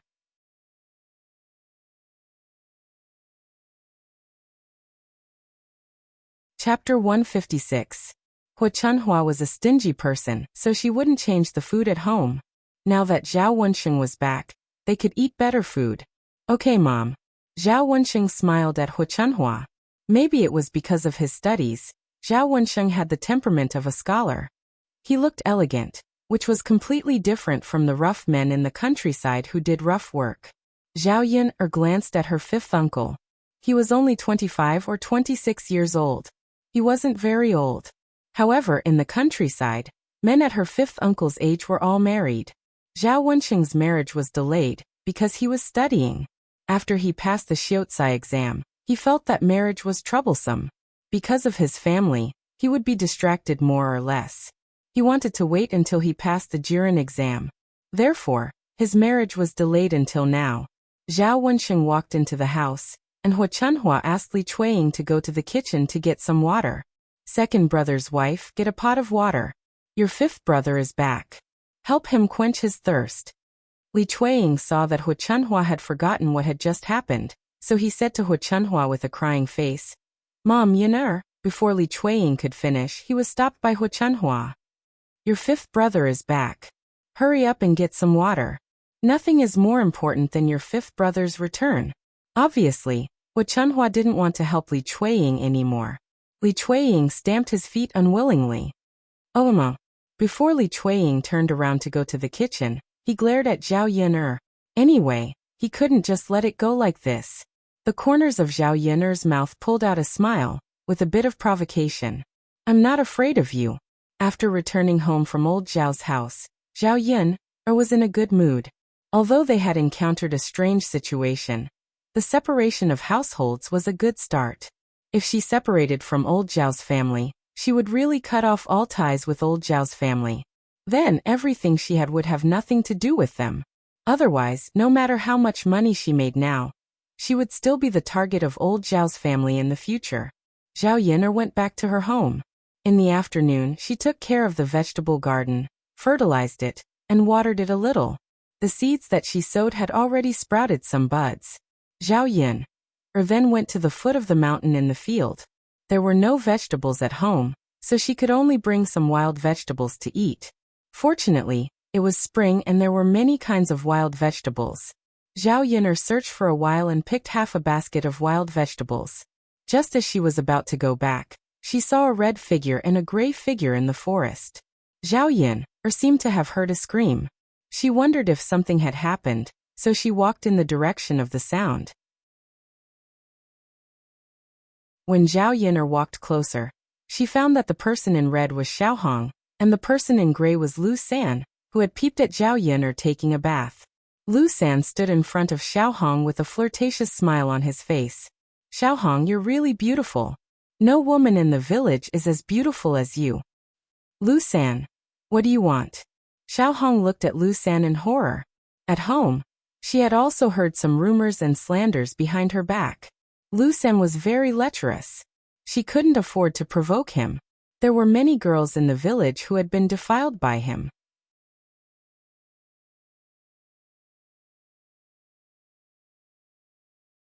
Chapter 157. Xiaohong certainly knew what Lu San meant by having fun. She took a few steps back in horror. Lu San, what are you playing with? It's not fun at all. Lu San grabbed Xiaohong. Xiaohong, look at you. I'm just having fun with you. Do you have to be so nervous? It's okay to have fun with me. I promise you'll be very comfortable. Looking at the obscene smile on Lu San's face, Xiaohong was so anxious that she was about to cry. If she was defiled by Lu San, how could she get married in the future? Lu San, no. Brother Lu, I won't beg you. Please let me go, okay? I'll give you whatever you want later, as long as you let me go. Lu San shook his head. Xiaohong, you don't mean anything. Since we're having fun together, we should be open. What do you mean by that? There's no one here. Why don't we? As Lu San spoke, he suddenly held Xiaohong in his arms. Xiaohong screamed. She was almost scared out of her wits. Lu San, on the other hand, wanted to reach out his mouth to Xiaohong's neck. Xiaohong was just a woman after all. Her strength was no match for Lu San's, so she struggled hard but failed. Zhao Yin looked on from the side, and was very angry. Lu San was really a bad man. How could he flirt with a woman in the village so openly? Such a disgusting man should be shot to death. According to the laws of the 21st century, rape would be sentenced to many years in prison. When she had been a police officer, she had caught many rapists. Zhao Yin was angry, but when she saw that Lu San was flirting with Xiaohong, she didn't want to save her. This woman had slandered him like that before. He hadn't even properly settled the score. This time, she deserved it. Zhao Yin was not a saint.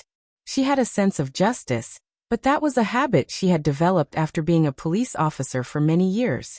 However, she knew that she hated being petty and held grudges.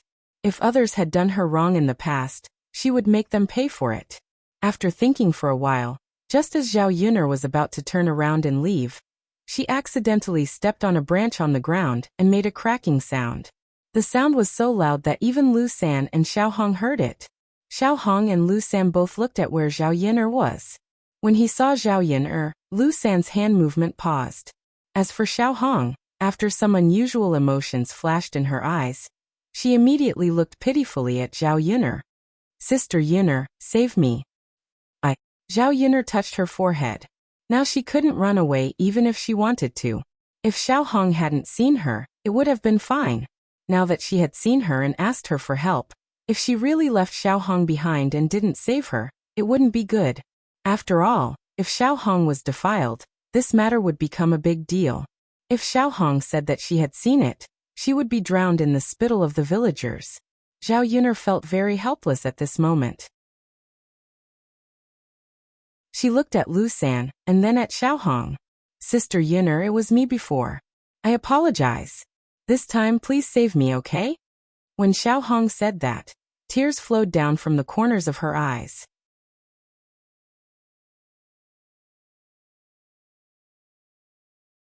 Chapter 158. She didn't really want to save Xiaohong. She just didn't want to be the subject of gossip in the future. She also knew that Xiaohong was a very scheming woman. If she didn't save her this time, who knew how many ways she would slander others in the future? In addition, Lu San had indeed gone a little overboard. Previously, Lu San had been defeated by Zhao Yin. He knew that he couldn't beat Zhao Yin.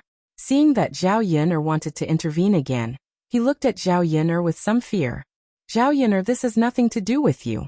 You'd better stay away. Otherwise, don't blame me for being rude. Although he said that, Lu San pulled Xiaohong back a few steps. Zhao Yin curled her lips.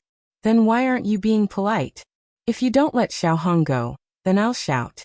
If people come and catch you red-handed, you won't be able to escape punishment this time. Xiaohong suddenly said to Zhao Yin, Sister Yin, don't shout. Zhao Yin didn't understand, but Xiaohong still shook her head at her. Xiaohong was really afraid that many people would gather around to watch. After all, this wasn't something to be proud of. Even if Lu Sanjing didn't do anything to her, There might be rumors about it. Anyway, she was a virgin. It was best not to attract any gossip. How can that do, Sister Xiaohong? Lu San is in the wrong. Everyone should see what kind of person he is. It's best if Li Zheng chases him out of the village, Zhao Yin'er said loudly. Xiaohong was very angry, but she still suppressed the anger in her heart and bit her lower lip.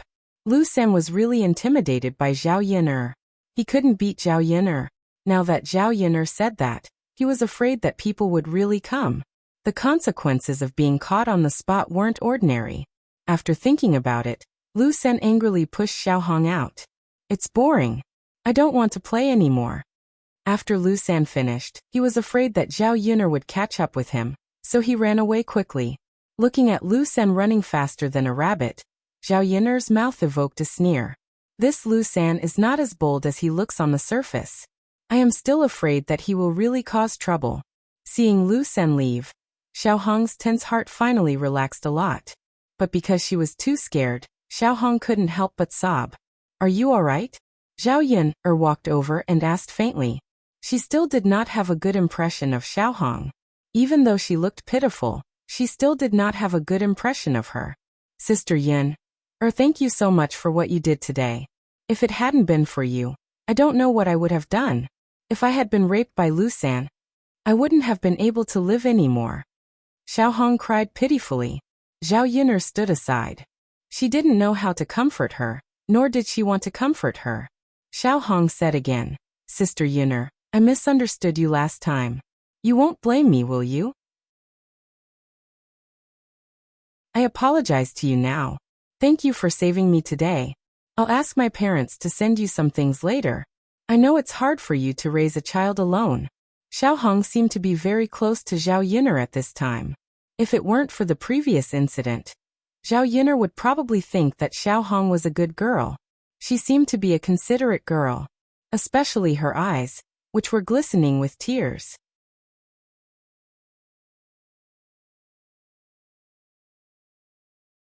Chapter 159. Zhao Yin'er shook her head in response to Xiaohong's kindness and gratitude. She rejected her flatly. It's okay. I didn't help much, so you don't have to give it to me. Xiaohong still looked at Zhao Yin'er pitifully. Sister Yin'er, do you still blame me? Zhao Yin'er didn't know what to say. Xiaohong had a rich imagination. What could she do? Zhao Yin'er forced a smile. Xiaohong, you think too much. You said it was a misunderstanding, so you don't have to take it to heart. By the way, what are you going to do about Lu San's matter? Are you going to tell Li Zheng and ask him to seek justice for you? Xiaohong shook her head and said, No. Sister Yin'er, thank you for saving me today, but let's forget about Lu San's matter. After all, he didn't do anything to me. Although it's his fault, I'm still afraid that there will be some gossip. Zhao Yin'er nodded. She knew Xiaohong's concerns. After all, it had nothing to do with her. It was Xiaohong's own business, so she could deal with it herself. So she said, Okay, you can do whatever you want. I'm just suggesting. If there's nothing else, I'll leave first. After Zhao Yin'er finished speaking, she turned around and was about to leave. Xiaohong called out to Zhao Yin'er again. Is there anything else? Zhao Yin'er asked. Sister Yin'er, about what happened today. I hope you won't tell anyone. I'm afraid people will gossip. After Xiaohong finished speaking, she looked at Zhao Yin'er's reaction. Zhao Yin'er pondered for a while. She knew what Xiaohong meant. She replied flatly, Got it. Sister Yin'er, thank you. It's okay. Be careful when you go back. Zhao Yin'er left with her basket. Xiaohong was still standing in the same spot. Looking at Zhao Yin'er's back, a trace of viciousness flashed across her eyes. After Zhao Yin'er returned home, she began to prepare lunch and put the bullfrog away. This time Zhu San also helped Daodu catch the bullfrog. She really had to buy some candies when she went to town tomorrow. The next morning, Zhao Yin'er went to Yang City with her basket. Her fifth uncle, Zhao Wensheng, had also come along this time. The reason why Zhao Wensheng returned to Sun City was to buy some xian paper.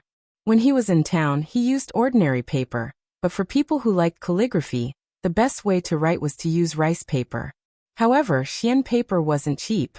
Although Zhao Wensheng had saved enough money, He could only buy Xian paper in Yang City. The town was too small to buy it. When Zhao Wensheng saw Zhao Yin'er, he was quite polite. Yin'er, are you going to Yang City? Zhao Yin'er nodded. Yes. Why are you going, fifth uncle? I'm going to buy some Xian paper back. If I don't buy it this time, I'll have to wait until the next school holiday. Oh, I see. Zhao Yin'er felt relaxed talking with Zhao Wensheng. His voice was pleasant, and when he spoke, it made people feel like they were bathing in the spring breeze. Zhao Yin'er immediately had a good impression of Zhao Wensheng.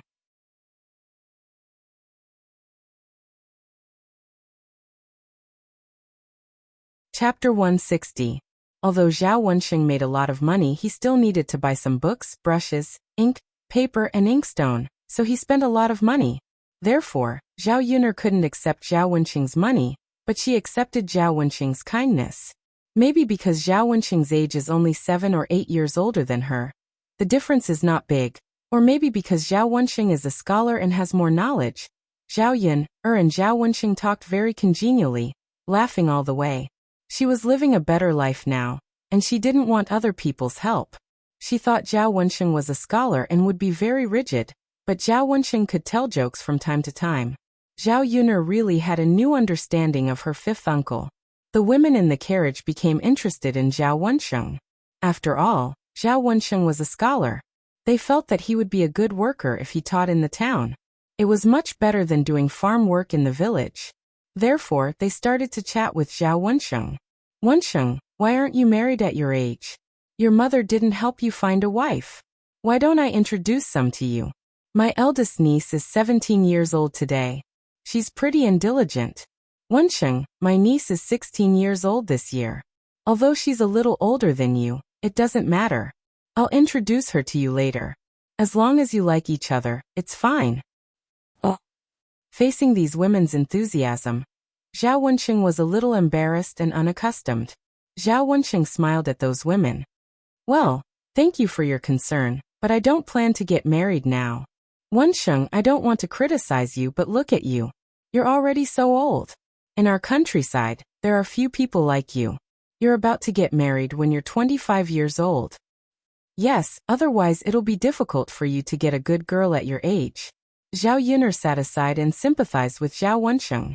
Zhao Yin'er had the feeling of a modern person's 7 aunts and 8 aunts urging her to get married. If it were him, he wouldn't be able to bear it. Aunts, I really thank you for your good intentions, but Wensheng really doesn't want to get married right now. Even if I do get married, I have to get my parents' approval and let them take care of it. If the aunties really want to introduce him to Wensheng, you can tell his parents first. When Zhao Wensheng spoke, he was very scholarly.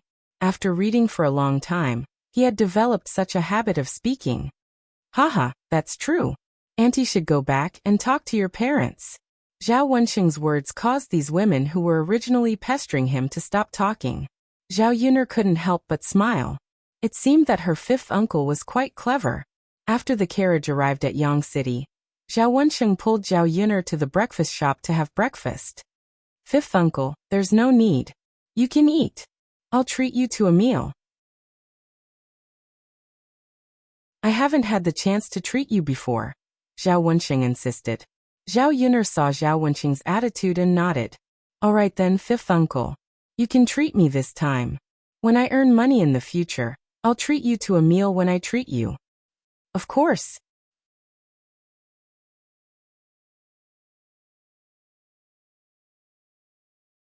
Chapter 161. In modern terms, it wasn't very expensive, but it tasted pretty good. Such a breakfast was sumptuous. After a while, Zhao Wensheng and Zhao Yin'er finished eating together. Yin, where are you going later? Do you want fifth uncle to accompany you? Zhao Wensheng asked. No need, fifth uncle. You go buy your things. I'll be fine by myself. Zhao Yin'er shook her head. She didn't want Zhao Wensheng to follow her, because she didn't want him to know that she was selling bullfrogs. It wasn't that she didn't trust Zhao Wensheng, but she felt that the fewer people who knew about this, the better. Otherwise, Zhao Wensheng might accidentally spill the beans one day and let others know about it. All right, fifth uncle will go sell his things first.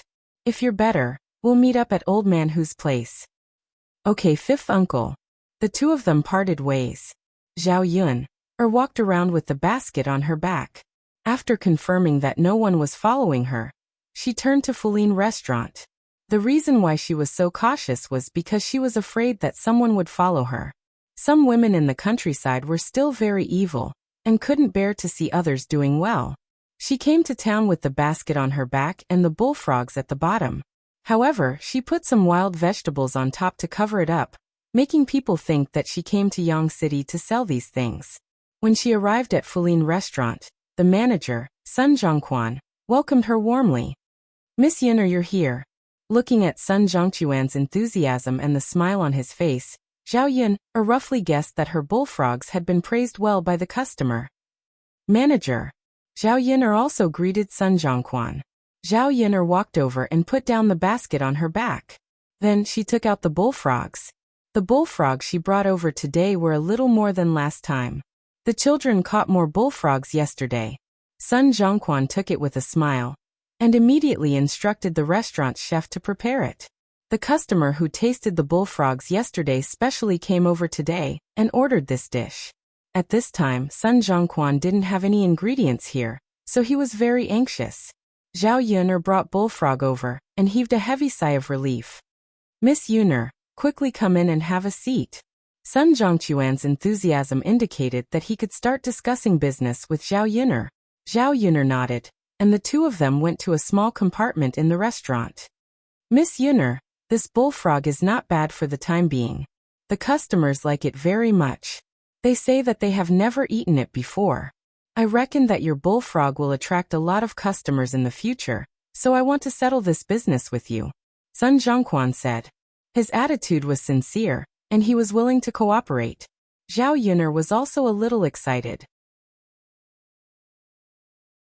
Seeing that she was about to succeed in this business, she knew that she didn't have to worry too much about money in the future. Since shopkeeper is so straightforward, Yun is also very happy to cooperate with you. Then Miss Yun, let's set the price of this bullfrog first. Zhao Yun thought about it for a moment. How much should she set the price? According to the price of bullfrogs in the modern era, it was only 6 or 7 yuan per catty. If she set the price according to this, it would naturally be a loss for Zhao Yun. Therefore, the price must be raised. At least, it was more expensive than the price of chicken, duck, and fish. After all, bullfrogs were a scarce thing in this era. It was normal for them to be more expensive than chicken, duck, and fish.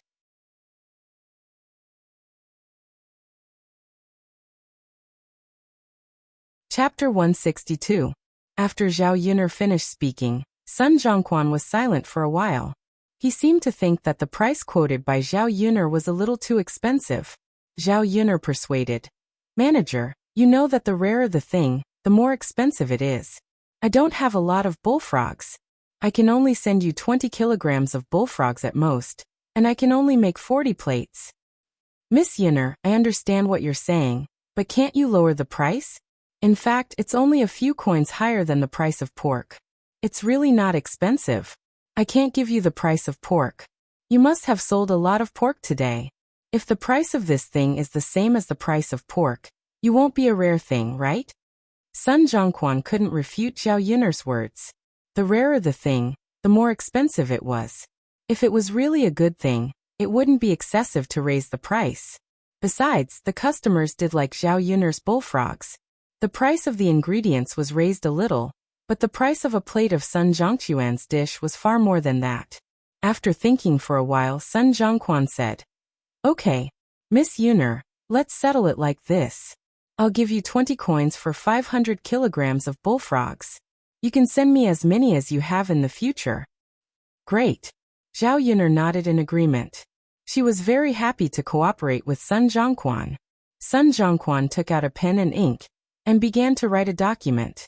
This ancient document was equivalent to a modern contract. Both parties had to write down the previous conditions of the contract and then sign it. It was to prevent both parties from going back on their words in the future. Come on, Miss Yun, have a look. Sun Zhongquan said with a smile. Miss Yun, you can't read, right? If you can't read, you can take the document back first and find someone who can read to confirm it. If you feel that there's no problem, Just leave your fingerprint here. Zhao Yun'er knew what Sun Zhongquan meant. If Sun Zhongquan read it to Zhao Yun'er, it might not be true. It was very likely that Zhao Yun'er would cheat her because she didn't know how to read. Although Zhao Yun'er knew that Sun Zhongquan wasn't such a person, the fact that he could remind Zhao Yun'er like this showed that Sun Zhongquan's character was really good. And Zhao Yun'er liked to deal with such people. Shopkeeper, I can read. Zhao Yun'er smiled and picked up the document to read. When Zhao Yun'er said that she could recognize words, Sun Zhongquan was slightly shocked. He didn't know that this little girl from the countryside could recognize words. It seemed that Zhao Yun'er wasn't as simple as he thought she was. However, he thought that Zhao Yun'er wasn't simple at all. After all, Zhao Yun'er was good at talking when it came to business. She didn't seem like an ordinary country girl at all. After reading the document, Zhao Yun'er made sure that there was no problem. Then she picked up a pen and signed her name. She had specially practiced calligraphy under the influence of her grandfather when she was a child. Although she wasn't very good at it, her handwriting was very delicate and beautiful. There were 2 copies of the document. Zhao Yun'er and Sun Zhongquan each had 1 copy.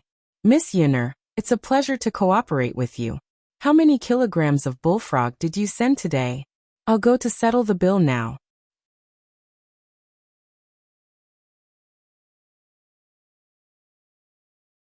Chapter 163. According to the price set by Sun Zhongquan, she only paid 220 copper coins for the 11 catty bullfrog she brought over today. Zhao Yun'er was overjoyed to receive so much money in one go. If she could earn more than 200 copper coins a day, she would be able to earn 300 to 400 copper coins if she caught more bullfrogs in the future. She would be able to save a lot of money in a year. Although this amount of money could not be compared to the rich people, it was definitely a huge fortune for a country bumpkin. When she slowly saved up money, her life would get better and better. After receiving the money, Zhao Yun'er prepared to buy some candies. She turned around and just as she was about to go to Fulian restaurant, she saw Mu Lianfeng walking towards her. Zhao Yun'er stopped in her tracks and blinked her eyes to confirm that she was not mistaken. Was it really Mu Lianfeng? Why did she bump into him every time she came here? Wasn't it too much of a coincidence? Zhao Yun'er did not have time to think so much. Mu Lianfeng had already walked in front of her and smiled at Zhao Yun'er. Miss Yun'er, what a coincidence. Zhao Yun'er put away the surprise in her eyes and smiled at Mu Lianfeng. Yes, what a coincidence. Young Master Mu, why are you here too? I just came here to eat. The bullfrog you sent over yesterday was very delicious. I want to try it again. If that's the case, then come in. I just sent some over. If you came early, you would probably have to wait and not be able to eat it. If you came late, it would probably be sold out. Now is just the right time. Zhao Yun'er smiled faintly and invited Mu Lianfeng into the house. She was already very happy to be able to see Mu Lianfeng today. However, there was no reason to stay with Mu Lianfeng any longer. It was better to leave. Hence she bid farewell to Mu Lianfeng. If there's nothing else, I'll leave first. Wait. Miss Yun'er. Mu Lianfeng reached out as if he wanted to hold Zhao Yun'er. Realizing that his behavior was a little abrupt, he withdrew his hand. Zhao Yun'er looked at Mu Lianfeng in confusion. Young Master Mu, is there anything else? Mu Lianfeng tugged the corner of his mouth. Since I happen to meet you, why don't you come in for a meal? The dishes in this restaurant are not bad. Zhao Yun'er was stunned. Was Mu Lianfeng inviting her? She was excited and did not want to reject it, especially when she met Mu Lianfeng's mesmerizing and soul-stirring eyes. But what would happen if she agreed to it? What would her interactions with Mu be considered to be? The more she interacted with him, the deeper her feelings would be. She was afraid that she would not be able to control herself. What if she liked Mu Lianfeng too much? There was an unbridgeable distance between them, because of their identities. Since that was the case, she should not give herself too much fantasy. Zhao Yun'er smiled bitterly and shook her head. No, young Master Mu, you can go eat by yourself. I still have to buy some things and drive the ox cart back. But Mu Lianfeng took a deep look at Zhao Yun'er. He found that he had no reason to keep Zhao Yun'er. He sighed softly. All right then. Miss Yin, or if you have time next time, I'll treat you to a meal. Zhao Yun'er nodded and agreed first. But who could say for sure if she had time in the future? Mo Yan, who was behind Mu Lianfeng, glanced at her master and then at Zhao Yun'er. She could see some clues.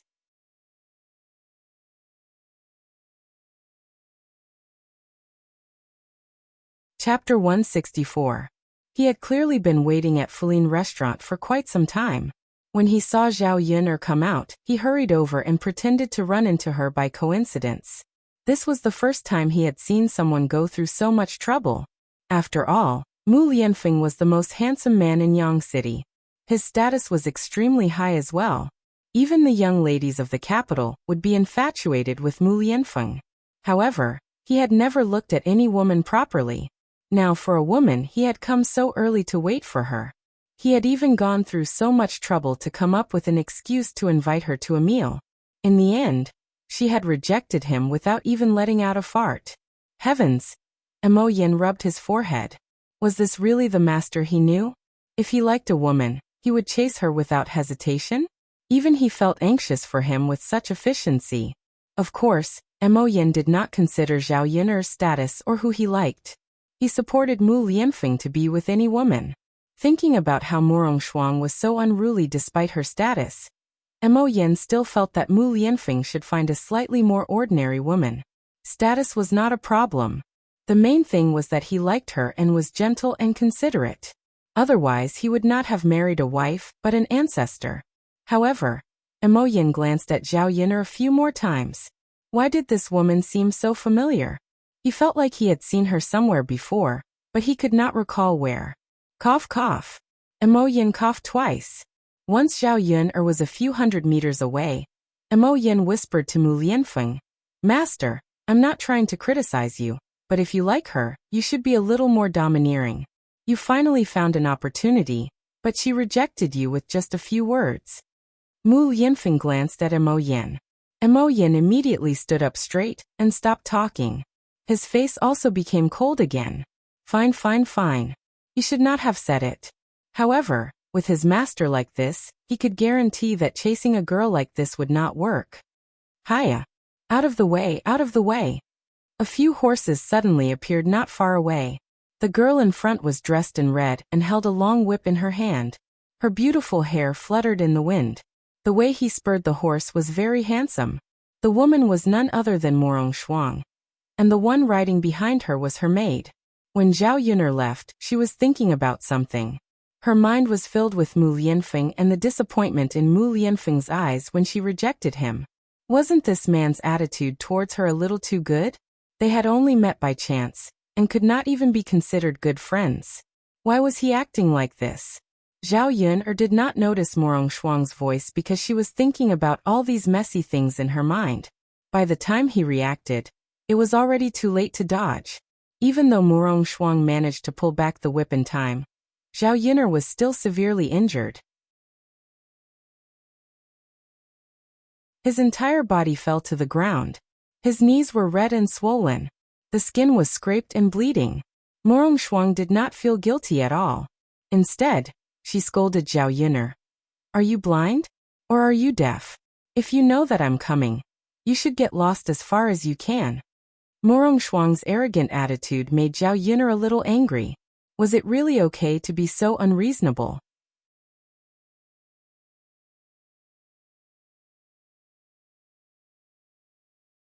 Chapter 165. Zhao Yun'er raised her head angrily. When she looked at Murong Shuang, both of them were slightly surprised for a moment. Murong Shuang's eyes burned with a trace of malice. "So it's you. B*TCH will always be a B*TCH.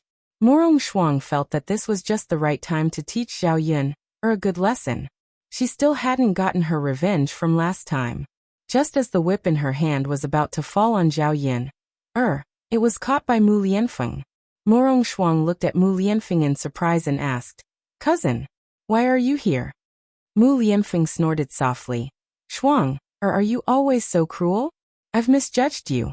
Seeing Mu Lianfeng's disappointment in her, Murong Shuang quickly explained, "No, cousin, it's not like what you see. It's all this B*TCH's fault. It's her. She's blocking my way. You're still twisting words and forcing logic? You've done something wrong. There are so many pedestrians on this road. If you want to ride a horse, there's plenty of space. Now that you've bumped into someone, you still want to hit her? Mu Lianfeng's tone was a little cold as he reprimanded Morong Shuang. Seeing Mu Lianfeng's anger, Morong Shuang's heart sank. It's over, it's over. Mu Lianfeng wouldn't hate her even more now, would he? It's all Zhao Yun'er's fault. Morong Shuang's hatred for Zhao Yun increased by a few notches. Cousin. Morong Shuang looked pitifully at Mu Lianfeng. Mu Lianfeng's face was cold. He didn't look at her. Instead, he squatted down and asked Zhao Yun'er, Miss Yun'er, how are you? Are your injuries serious? Meeting Mu Lianfeng's concerned eyes, Zhao Yun'er could even smell the fresh and pleasant scent on his body as they were very close to each other. She held her breath and shook her head. I'm fine. Don't worry about me. Mu Lianfeng nodded. That's good. Let me help you up. All right. When Mu Lianfeng helped Zhao Yun'er up, Zhao Yun'er still underestimated her injury. Her whole body fell heavily to the ground, and there was a sharp pain in her knee. Fortunately, Mu Lianfeng reacted quickly and supported Zhao Yun'er. Zhao Yun'er fell heavily into Mu Lianfeng's arms.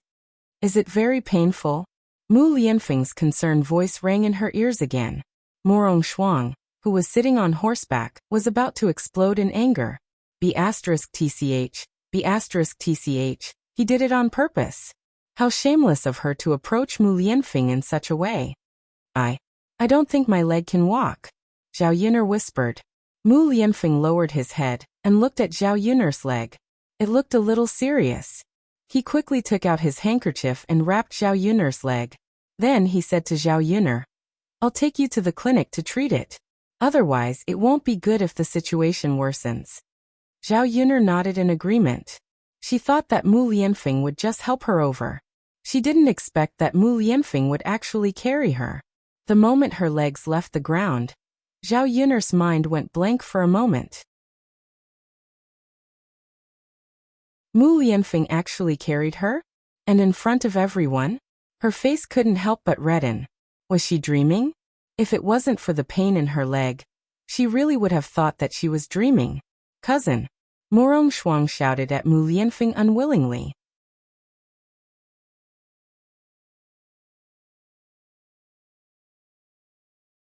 Chapter 166. Morong Shuang bit her lower lip. Her eyes were filled with jealousy and resentment. Mu Lianfeng did not even look at Morong Shuang's cries. He carried Zhao Yun'er and left. Ah! Watching Mu Lianfeng carry Zhao Yun'er away, Morong Shuang was about to go mad with jealousy. She was just an ugly village woman. Was there a need for her cousin to do this? Even if he liked her, he would not like such a woman, right? Zhao Yun'er's body was pressed against Mu Lianfeng. The two of them could feel each other's warmth through their clothes. She had never been hugged by a man like this. Her petite body felt a sense of security in Mu Lianfeng's embrace. Zhao Yun'er's cheeks could not help but heat up. She did not know what to say to Mu Lianfeng along the way. Mo Yin carried a sword and followed behind the two of them. She maintained a distance. She did not want to be a third wheel and disturb her mistress. When they arrived at the clinic, the doctor in charge gave Zhao Yun'er a simple treatment. Fortunately, her muscles and bones were not injured. Otherwise, the situation would be even worse. The wound was still a little deep. Zhao Yun'er estimated that she would need a few days to recuperate. Miss Yun'er, I'm sorry, Mu Lianfeng said. Zhao Yun'er was stunned. When she looked at Mu Lianfeng, she did not understand. Why was he apologizing to her? She had not even thanked Mu Lianfeng for bringing her here to treat her wound. She had to thank him for stopping Morong Shuang. Otherwise, who knew what Morong Shuang would have done to her? You did not do anything wrong to me. Why are you apologizing to me? Shuang is not sensible. I apologize on her behalf. She is my cousin. Zhao Yun'er pursed her lips. You are you. She is she. What she did has nothing to do with you. Why are you apologizing? Zhao Yun'er had always been very clear about things. She was only concerned about the matter and not the person. Just like how there were so many people in old Zhao's family that she hated, she didn't hate all of them. Instead, she socialized with them separately. But she's still my cousin. Miss Yin, or I'll discipline her well. Mu Lianfeng wanted to say something, but he didn't. After the wound was treated and eased, Zhao Yun, felt that the pain was finally much better. However, it was still difficult for him to walk on his own. Mu Lianfeng insisted on sending Zhao Yuner back. Miss Yuner, let me send you back. That's too much trouble for you. I'll take the ox cart back myself. You can help me take it back to the village. Zhao Yuner did not refuse politely. She really did not want to trouble Mu Lianfeng too much. So many things had happened since she came to Yang City. Who knew how many times this man had helped her? Even with Murong Shuang's matter, Mu Lianfeng was also responsible. He had helped her so many times, so it should be enough to make up for it. Miss Yuner, your injury was caused by my cousin. I obviously have the duty to send you back. If you take the ox cart, it'll be hard to avoid bumps with so many people squeezing together. It'll be bad if you get hurt. Let me send you back. I'll ride a horse. It won't take long. I'll be able to send you back very soon. Mu Lianfeng was extremely happy to send Zhao Yuner back. He had not been able to find any opportunities in the first place. Now that he had finally found one, how could he let it go so easily? Mo Yin smiled faintly on the side. He knew exactly what his master was up to.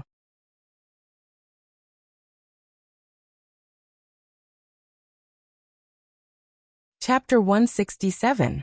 Zhao Yuner met Mo Yan's smiling foxy eyes. Then she looked at Mu Lianfeng. What did this mean? Could it be that Mu Lianfeng had special feelings for her? She didn't like to have unrealistic dreams, so she didn't expect Mu Lianfeng to have any feelings for her. Mu Lianfeng looked back and glanced at Mo Yin indifferently. Master, I was wrong. I'll shut up. Mo Yin smiled embarrassedly and turned around in a hurry. He was clearly helping her, but she made it seem like he had done something wrong. That was what he thought, but he didn't let her say it out loud. Zhao Yuner wanted to say something, but Mu Lianfeng said, Miss Yuner, I'll send you back. Don't refuse.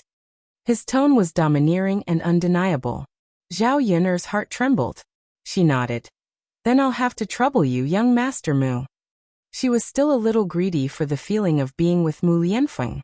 Even though she knew it was impossible, she still couldn't control herself. Perhaps this was the way of relationships. It's no trouble at all. However, if I go back with you, can you help me inform my fifth uncle first so that he doesn't have to wait for me? Looking at the time, it was almost time for the ox carriage to return to the village. Zhao Yuner was afraid that Zhao Wensheng would be anxious if he didn't see her. Okay. Mu Lianfeng called Mo Yin. Go and inform Miss Yuner. Yes, master. Zhao Yuner told him the address, and Mo Yin left happily. Mu Lianfeng told Zhao Yuner to rest a little longer. Otherwise, the bumpy ride might tear her wound. Seeing that it was almost noon, Zhao Yuner didn't insist on resting.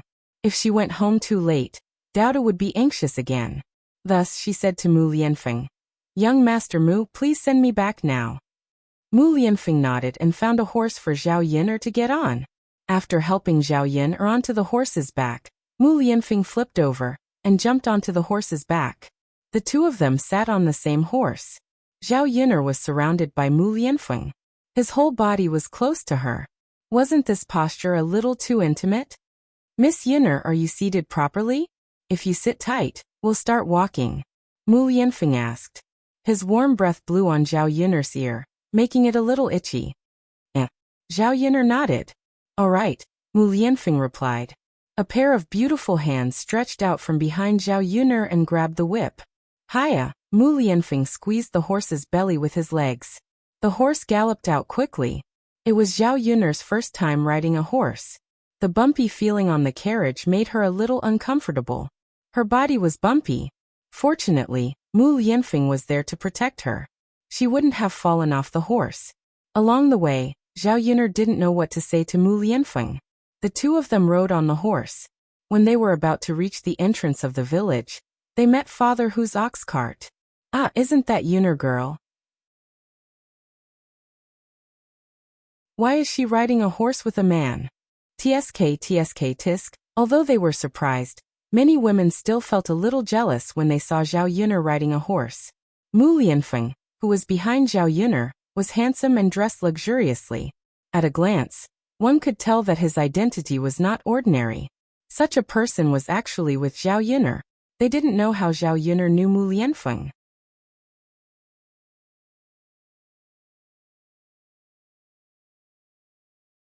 Chapter 168.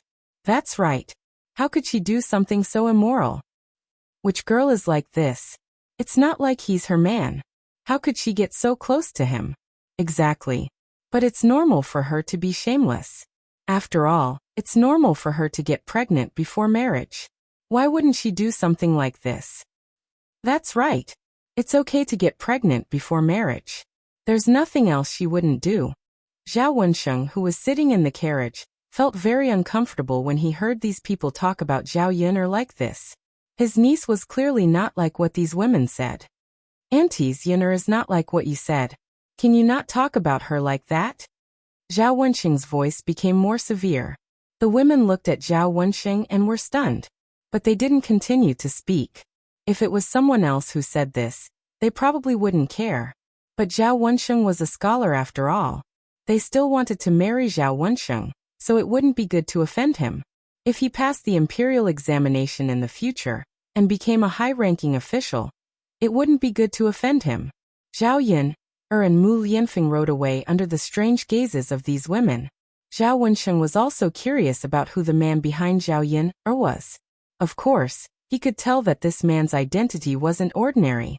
He was dressed luxuriously and had an extraordinary aura. His family background was definitely not bad. Zhao Yuner lowered her head. When she passed by the ox cart, she felt uncomfortable all over. She knew that these women would probably gossip about some things when they returned. The horse stopped in front of Zhao Yuner's house. Daodu and Zhao Tianfu were playing at the door. When they saw Zhao Yuner, they immediately ran over. Daodu looked up and saw Mu Lianfeng on the horse. He seemed very happy and smiled sweetly at Mu Lianfeng. Uncle. Seeing the smile on Daoda's little face, Mu Lianfeng felt his heart tremble, and a warm feeling overflowed. Mu Lianfeng also smiled at Daodu and nodded. Horse, Daoda pointed at the horse. He was interested in the tall and handsome horse. This horse belonged to Mu Lianfeng. It had been with Mu Lianfeng for some time. Fergana horses were like a gust of wind when they ran. However, Mu Lianfeng was afraid that running too fast would aggravate his wound, so he deliberately slowed down. The appearance of this horse was also more eye-catching than the average horse. Its coat was shiny and smooth. When it stopped, the horse raised its head high. Perhaps it was because she was used to interacting with Mu Lianfeng that she had a hint of Mu Lianfeng's temperament.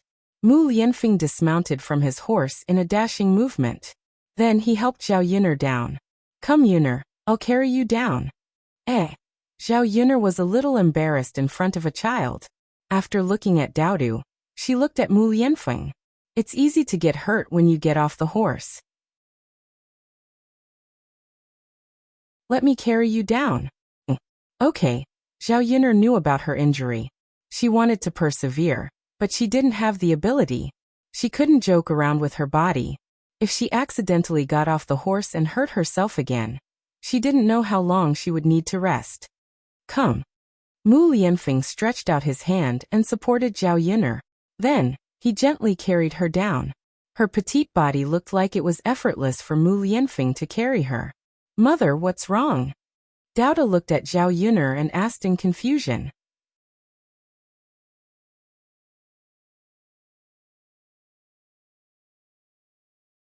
Chapter 169.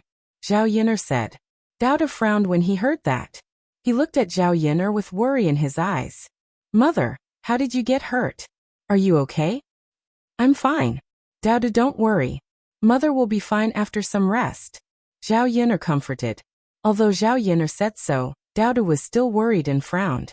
A pair of watery sisters nervously stared at Zhao Yuner. Zhao Yuner's heart warmed when she saw her son like this. She had to be well. In this life, she still had a son who cared about her. Mu Lianfeng carried Zhao Yuner into the house and sat on the bed. Actually, after resting for such a long time, her leg was much better. It wasn't that she couldn't move for a while. She could still stand up, but she couldn't move too vigorously. Otherwise, it would tear her wound again. Dowda lay on the bed and looked at the wound on Zhao Yun'er's leg. His small face showed a hint of heartache. Mother, Dowda will blow on it for you. When Dowda blew on Zhao Yun'er's leg, it was cool and comfortable. Zhao Yun'er patted Dowda's head. Mother is really fine. This uncle took Mother to get her wound bandaged. It's not a big deal. She'll get better soon. Dowda looked at Mu Lianfeng again. Uncle, thank you. Zhao Yun'er was satisfied with Dowda's politeness. Mu Lianfeng also patted Dowda's head and said to Dowdu, it's okay. Uncle and your mother are good friends. It's my duty to help your mother. But Dowda still has to thank Uncle. Haha. Mu Lianfeng stood in Zhao Yun'er's house. He had no intention of leaving. Seeing that Mu Lianfeng had helped her so much, Zhao Yun'er didn't want to drive him away. Thus, she said to Mu Lianfeng, young Master Mu, why don't you stay and have a meal with me? Sure, Mu Lianfeng answered straightforwardly. Zhao Yun'er was stunned. The reason this guy didn't want to leave was because he wanted to stay and freeload a meal. Then I'll go cook. Zhao Yun'er smiled. Mother, Dowda will help you. Dowda followed. Zhao Yun'er was still able to stand up and cook. With Dowda's help, the meal was quickly finished. They didn't have anything to entertain Mu Lianfeng at home. There was no meat, and they couldn't be too shabby when they entertained him. There were still some pigeon eggs left at home. Zhao Yun'er stir-fried all of them and put some chili in them. In addition, she cooked a plate of bullfrog and a plate of vegetables. She brought the dishes to the table and said to Mu Lianfeng, there's nothing good in the house, only these. Young Master Mu, please don't dislike them. Mu Lianfeng glanced at the dishes on the table and smelled the delicious smell. He smiled at Zhao Yun'er and said, it's already very sumptuous. Then let's eat. Zhao Yun'er asked the family to sit down. The dishes Zhao Yun'er cooked this time were different from the last time, but the taste was still as delicious as ever. Mu Lianfeng usually didn't eat much at home. When he came to Zhao Yun'er's place, his appetite was stimulated. Unknowingly, he ate a lot of bowls of rice. He had eaten a lot of delicious food, but this was the first time that he had eaten something that gave him a very warm feeling. Zhao Yun'er and Dowdu were eating with their heads lowered. Zhao Yun'er also picked up food for the two children from time to time. Dowdu held the bowl in his small hands and ate with a satisfied face.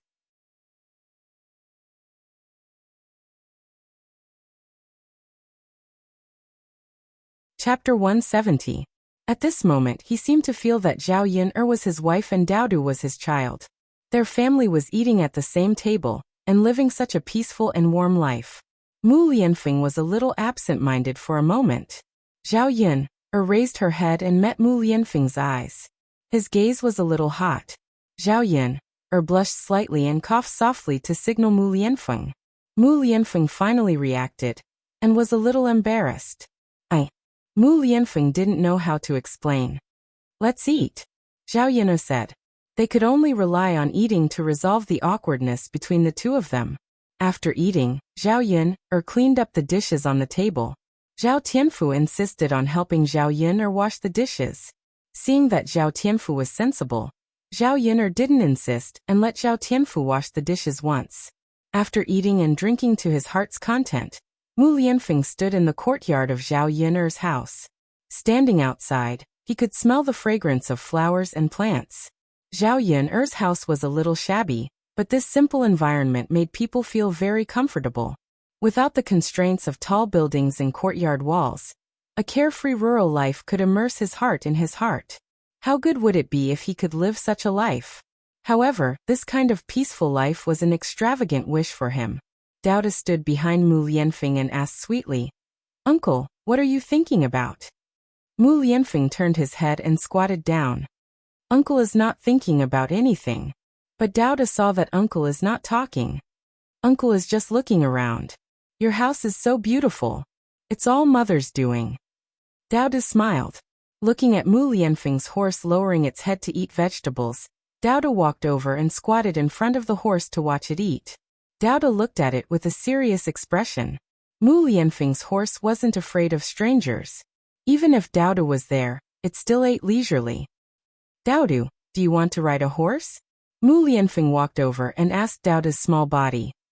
Uncle, can Daoda ride a horse? After hearing this, Daoda's eyes lit up and seemed to be a little expectant. Of course. Come, Uncle will take you on, Mu Lianfeng said. Daodu, Daodu. Daodu, let's start riding, Mu Lianfeng said gently. Okay. Daoda nodded and responded. There was a hint of excitement in his voice. Mu Lianfeng raised his whip, and the horse started to gallop. Mu Lianfeng didn't go far. He only brought Daodu around Zhao Yun'er's house. Zhao Yun'er stood at the door of her house and heard Daoda's bell-like laughter.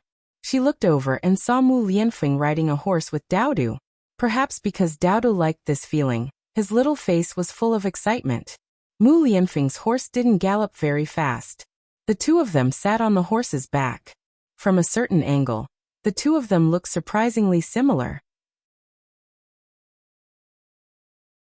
They really looked like father and son. When this thought appeared in Zhao Yun'er's mind, Zhao Yun'er was secretly shocked. She must have gone crazy. She actually associated Daodu and Mu Lianfeng together.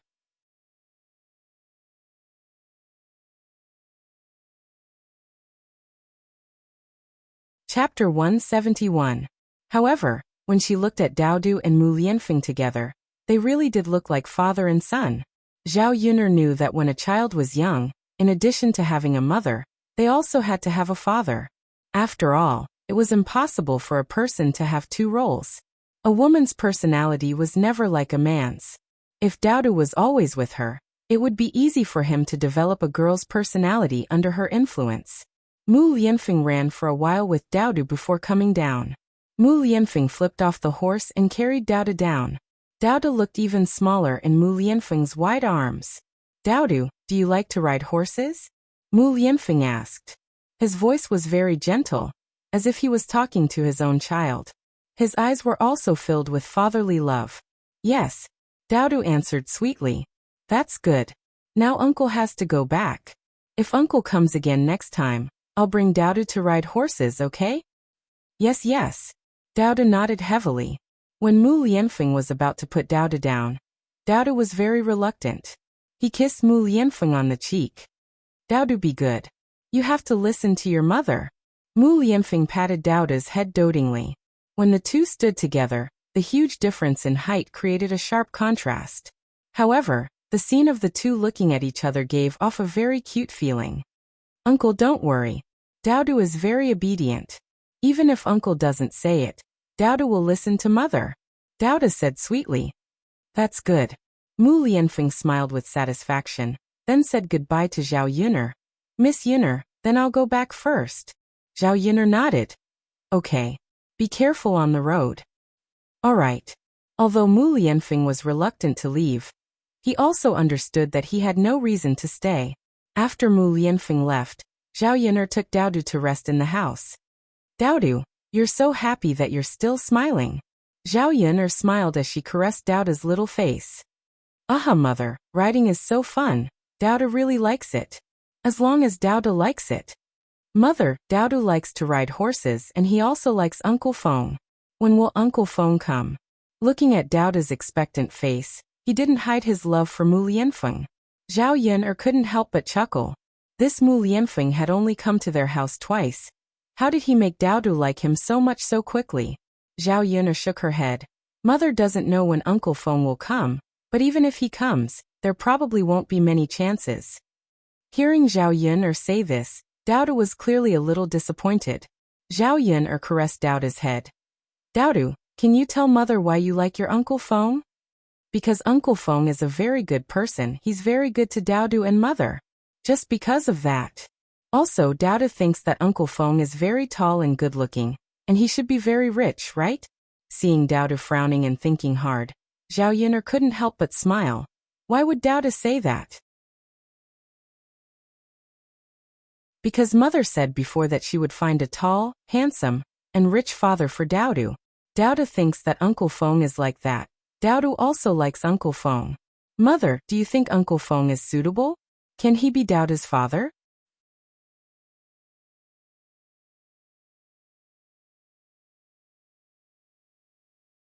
Chapter 172. This little bun really remembered every single word that she said in his heart. Hearing Doubta's question, Zhao Yin'er smiled. Do you really want me to find you a father? The little bun lowered his head, as if he agreed. Zhao Yin'er rubbed Doubta's head. Can you tell me why? Isn't it enough that Doubta has me? Or does Doubta think that I'm not good enough for you? Doubta shook his head. No, mother. Mother is very good to Doubta, and Doubta likes mother very much. It's just that. Just what? It's just that everyone else has a father. They say that a child without a father is a wild child, so Doubta also wants to have a father. That way, no one will say that Doubta is a wild child in the future. After the little bun finished speaking, he lowered his head and looked very sad. Zhao Yin'er felt sad when she saw Doubta's sad expression.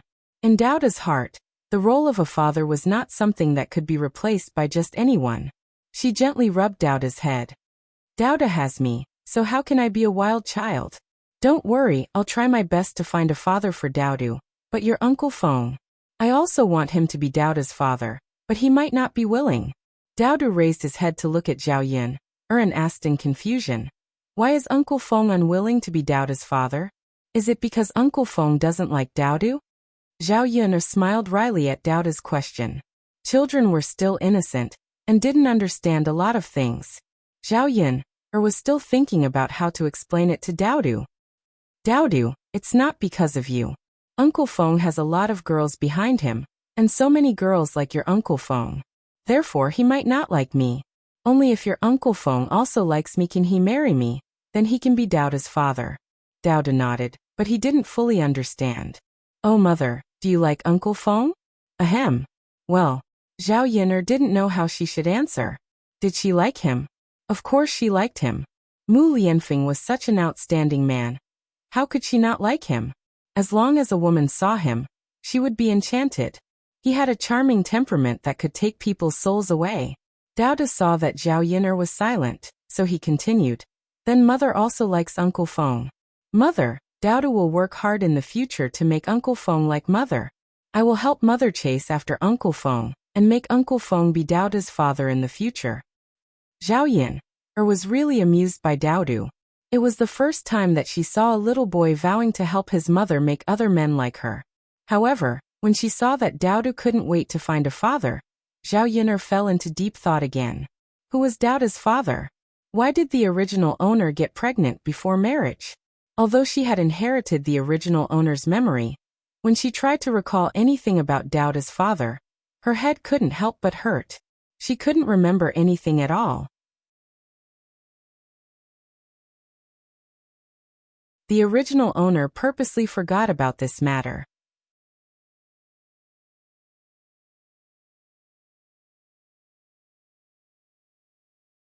Chapter 173.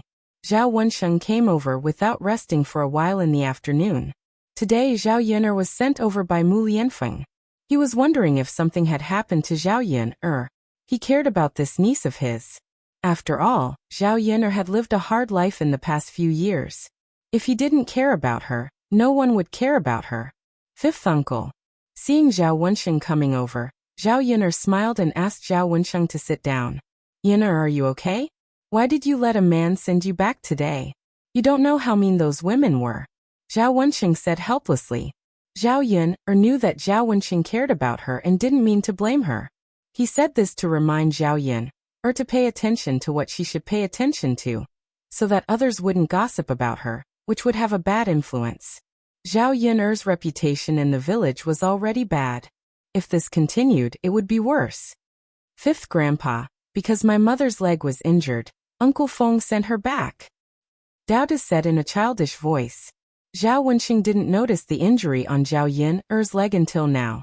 When he looked at Zhao Yin'er, he felt a little sorry. I see. Alas, if I hear those women talking nonsense later, I'll definitely help you explain it clearly. Zhao Yin'er smiled. It's okay, fifth uncle. Let them say what they want. There's no need for us to explain.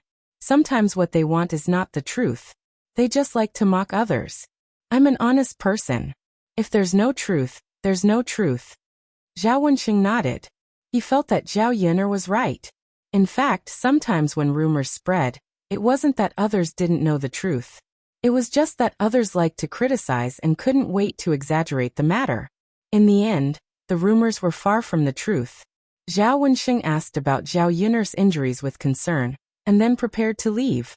Zhao Yun'er looked at Zhao Wenxing's tall back and joked, "Fifth uncle, when are you going to find me a fifth aunt?" A man of Zhao Wenxing's age would definitely be considered an old leftover man in ancient times. Zhao Wenxing's body stiffened, and his ears turned slightly red. "It's still early, there's no rush." "Then fifth uncle, do you have a girl you like? If there is, I can ask grandma to propose a marriage for fifth uncle." Zhao Wenxing sighed and shook his head. "No, I didn't." Zhao Wenxing's answer was obviously a few seconds slower. Zhao Yun'er could see that Zhao Wenxing was lying. Zhao Yun'er didn't ask too much. Everyone would take care of their own matters. It wasn't good for others to interfere too much. Because her leg was injured, Zhao Yun'er probably wouldn't be able to deliver goods to Yang City for the next few days. If she didn't deliver bullfrogs to Sun Zhongquan for a few days, Sun Zhongquan's business would be affected. Zhao Yun'er asked Zhao Tianfu to look for Lu Lei. Zhao Yun'er couldn't trouble other people and she didn't trust them. She could only rely on Lu Lei. When Lu Lei heard Zhao Yun'er's request, he agreed without hesitation. In his opinion, helping Zhao Yun'er deliver goods was a very simple matter. It wasn't too troublesome. He was afraid that Zhao Yun'er would take on everything herself. If she didn't ask for his help, he wouldn't even have a chance to perform.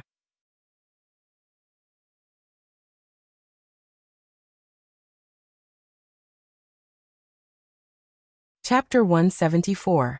Zhao Yun'er was embarrassed to trouble someone else to do something for her. She could earn more than 200 copper coins a day.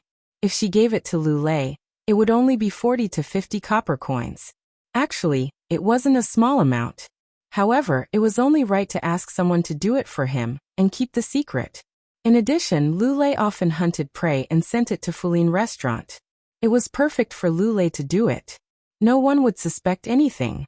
When Lu Lei heard Zhao Yun'er say this, he hurriedly refused. "Yun'er, there's no need. It's just a small matter.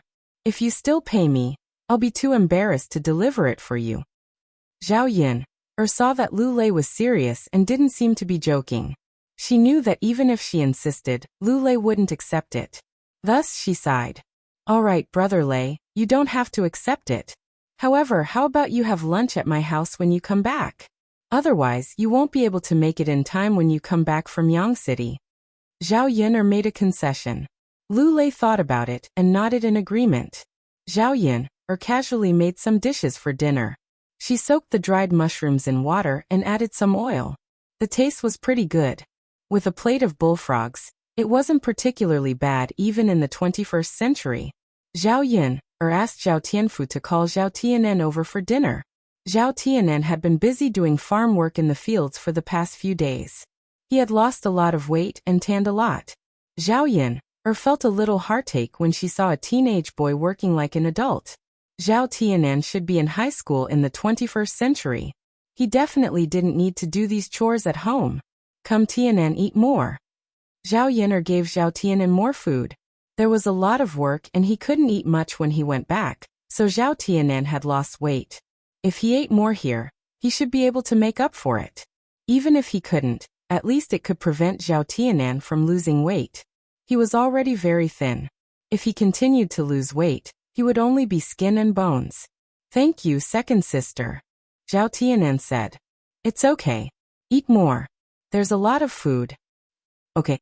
Zhao Tianen hesitated for a while then nodded. Her brother was still thinking about her, and was not willing to eat too much. Zhao Yun'er said, "Tianen, it's okay to eat more. Second sister will be able to earn a lot of money in the future. Although it's not a lot, the food will be enough to eat in the future." Zhao Tianen raised his buried head, his eyes bright and spirited. "Really, second sister?" "Of course it's true. Why would I lie to you? You'll know in the future. If I can't earn money, how can I buy food?" Zhao Tianen nodded heavily. "That's good." After dinner, Zhao Tianen didn't leave immediately. Instead, he chatted with Zhao Yun'er and talked about old Zhao's family. Zhao Yun'er saw that Zhao Tianen knew a lot. He didn't get involved in what happened in old Zhao's family, but he basically remembered everything. Zhao Yun'er thought of the original owner's pregnancy before marriage, so she asked Zhao Tianan. Tianan, second sister, knocked her head on the ground last time, so I have forgotten some things. I have something to ask you. Can you tell second sister about it?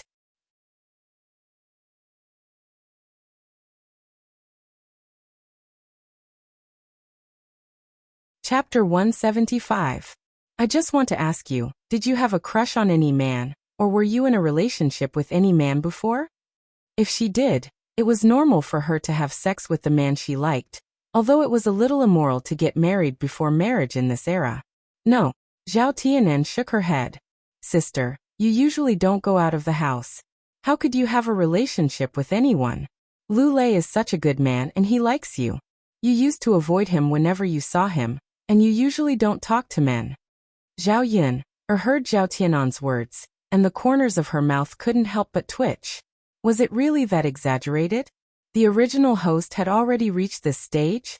If that was the case, it ruled out the possibility that Zhao Yun'er had a child with the man she liked. If that was the case, then Zhao Yun'er had sex with Daoda's father unwillingly. Could it be that someone else had raped her? Looking at Daoda's appearance, he didn't look very similar to Zhao Yun'er. Since Daoda was so good-looking, Daoda's father should be good-looking as well. Such a man didn't need to be forced. She believed that there would be women who would take the initiative to approach him. Zhao Yun'er thought for a while, but still couldn't figure out what was going on. Tianan, was there anything wrong with my second sister before she accidentally got pregnant with Daodu? Zhao Yun'er asked again. She didn't know why, but she was more and more curious about the truth now. She wanted to know what had happened back then. What's wrong? Zhao Tianan frowned and tried to recall what he had seen. Second sister, there was nothing wrong with you before, but... Zhao Tianan hesitated and seemed to remember something. Zhao Yun'er hurriedly asked, but what? Second sister, I remember one night, when I woke up to take a dump, I saw master, eldest uncle and father carrying you. Uncle Li Zheng was also meeting with them, and then they sent you to some unknown place. At that time, it was too dark and I was scared to be alone. I was also sleepy at night, so I went back to sleep. When I woke up the next day, you were already at home. I asked our father, and he said that you didn't go out at all that night, so I wondered if I remembered wrong in my dream. However, after that day, you've been unhappy all day long. You've never smiled until your belly became bigger and bigger. Zhao Yun'er listened to Zhao Tianan's statement, and her frown deepened. If what Zhao Tianan said was true, there was obviously something going on. Tianan, you're not lying to me, right? No. Zhao Tianan shook his head. How could I lie to you? But second sister, there's something I don't understand. If I wasn't dreaming, why didn't father and grandfather admit it? Father also told me not to tell anyone, and not to tell mother. Zhao Yun'er snorted. The original owner was pregnant for no reason, and these people had a lot to do with it. If they didn't do something wrong, how could they not tell others?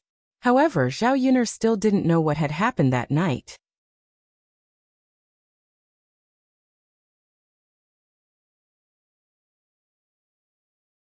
Chapter 176. Nothing much happened in the next few days. Zhao Yun'er was recuperating at home. Because the wound had been treated and the weather wasn't hot, it wasn't inflamed and suppurated. Lu Lei sent the bullfrogs back to Sun Zhongquan to get money. In the past few days, he had actually received 1 tael of silver. Zhao Yun'er's earning speed made Lu Lei feel ashamed. He never thought that Zhao Yun'er's bullfrogs could be sold for such a high price. After peeling off the skin, Lu Lei also thought that it was a toad. After Zhao Yun'er explained, he realized that it was a species like bullfrogs that he had always mistaken for toads. After earning this money, Zhao Yun'er bought some raw materials, rice, oil, and salt. She often brought back some pork to nourish the children's bodies. She also bought some candies, which were used up quickly. After Zhao Yun'er made a fuss last time, she didn't know if it was because Zhao Wensheng had returned and was busy with other things. Hu Chunhua actually didn't think of separating her from the account. It seemed that she had to go to old Zhao's house again to make Hu Chunhua remember. After eating dinner, Zhao Yun carried her bath clothes and walked towards the river. She and Dao De didn't have a lot of clothes. Each of them only had 2 sets of clothes, and they were relatively thin. Dao De's clothes were the clothes that Zhao Tianfu had saved when he was young, and gave them to Dao De. In the winter, he also had a tattered jacket. Otherwise, Dao De would get sick from the cold. In this kind of weather, there was no need to take a bath every day. However, Dao De brought the children to catch bullfrogs and would come back sweating profusely every day. Originally, only Zhu San accompanied Dao De and Zhao Tianfu. After Zhao Yun distributed the candies, the other children found out, and took the initiative to help Dao De catch the bullfrogs. Although she was too embarrassed to ask for candy at first, Zhao Yun still took the initiative to give it to the children for the sake of their efforts. In the countryside, to the children, candy was definitely a very tempting thing. After giving them candy to eat, the children's attitude toward Zhao Yun and Dao De changed drastically. The children who originally didn't want to play with Dao De were now playing with Dao De. In the past, when those brats saw Zhao Yun, they would learn from their family members and call her little slut. Now when they see Zhao Yun, they would politely call her Aunt Yin. Actually, the world of children was very simple. They basically relied on their parents to teach them. If the education was not good, the child would be uncultured and would be very naughty. However, with the right guidance, it was still relatively easy to teach children well. Zhao Yun would sometimes make some meat buns and dumplings and give some to the children. Compared to the benefits they brought over for her, what she gave was nothing. Of course, there was another important reason for giving these children food. It was to let these children help her keep a secret, and not tell their family members. You can't tell your family that Aunt Yun gave you these things to eat. You also can't say that you helped Aunt Yun catch bullfrogs. Otherwise, your parents will definitely not allow it. Then Aunt Yun won't be able to give you candies to eat in the future. Children were easy to deceive. When these children heard Zhao Yun's words, they agreed in unison. Don't worry, Aunt Yun. We definitely won't say it. Good. This is a little secret between you and Aunt Yun. Let's keep it together, okay?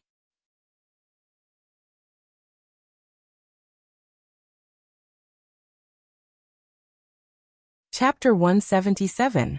After making an agreement with these children, they really didn't go back and tell their families. With a few more children, the number of bullfrogs sent to Sun Zhongtian's family every day also increased. Zhao Yun also knew that it was not a long-term solution to catch bullfrogs in the village. Not to mention that this matter would definitely be known by the villagers in the future. Even if they didn't know, the number of bullfrogs would decrease after a long period of catching them, and it would also affect the ecosystem. It was best to go to the nearby villages to catch them. She could adopt the method of acquisition and let others help catch and sell them to her.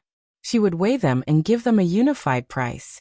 Then she would resell them to Sun Zhongquan and earn the difference. Zhao Yun carried the wooden basin and went to the river.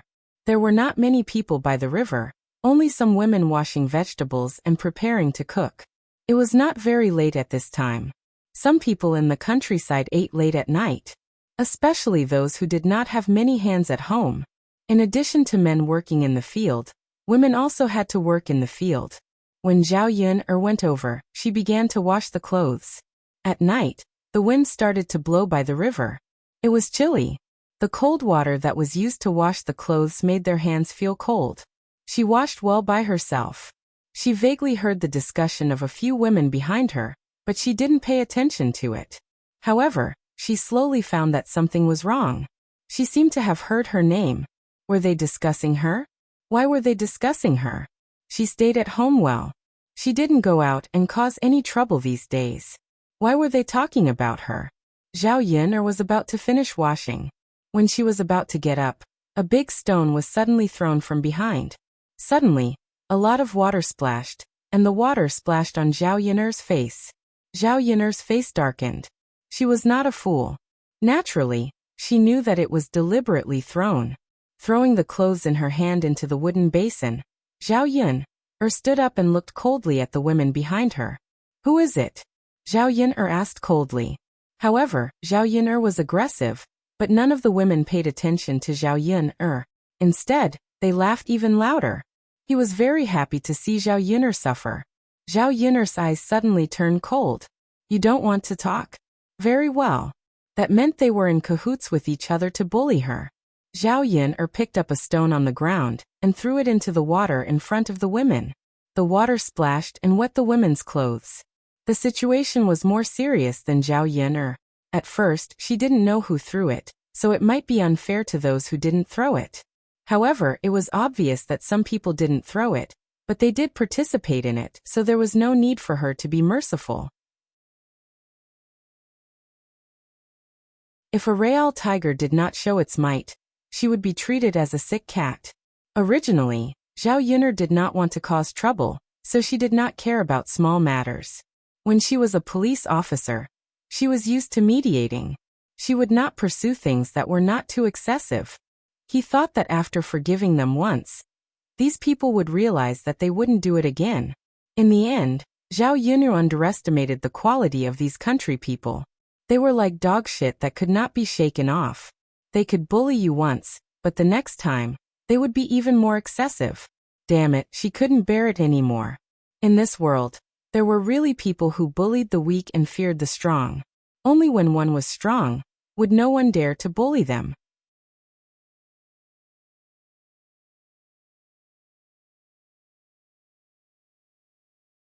Chapter 178.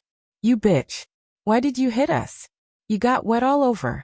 If we catch a cold, we'll ask you to pay for our medical expenses.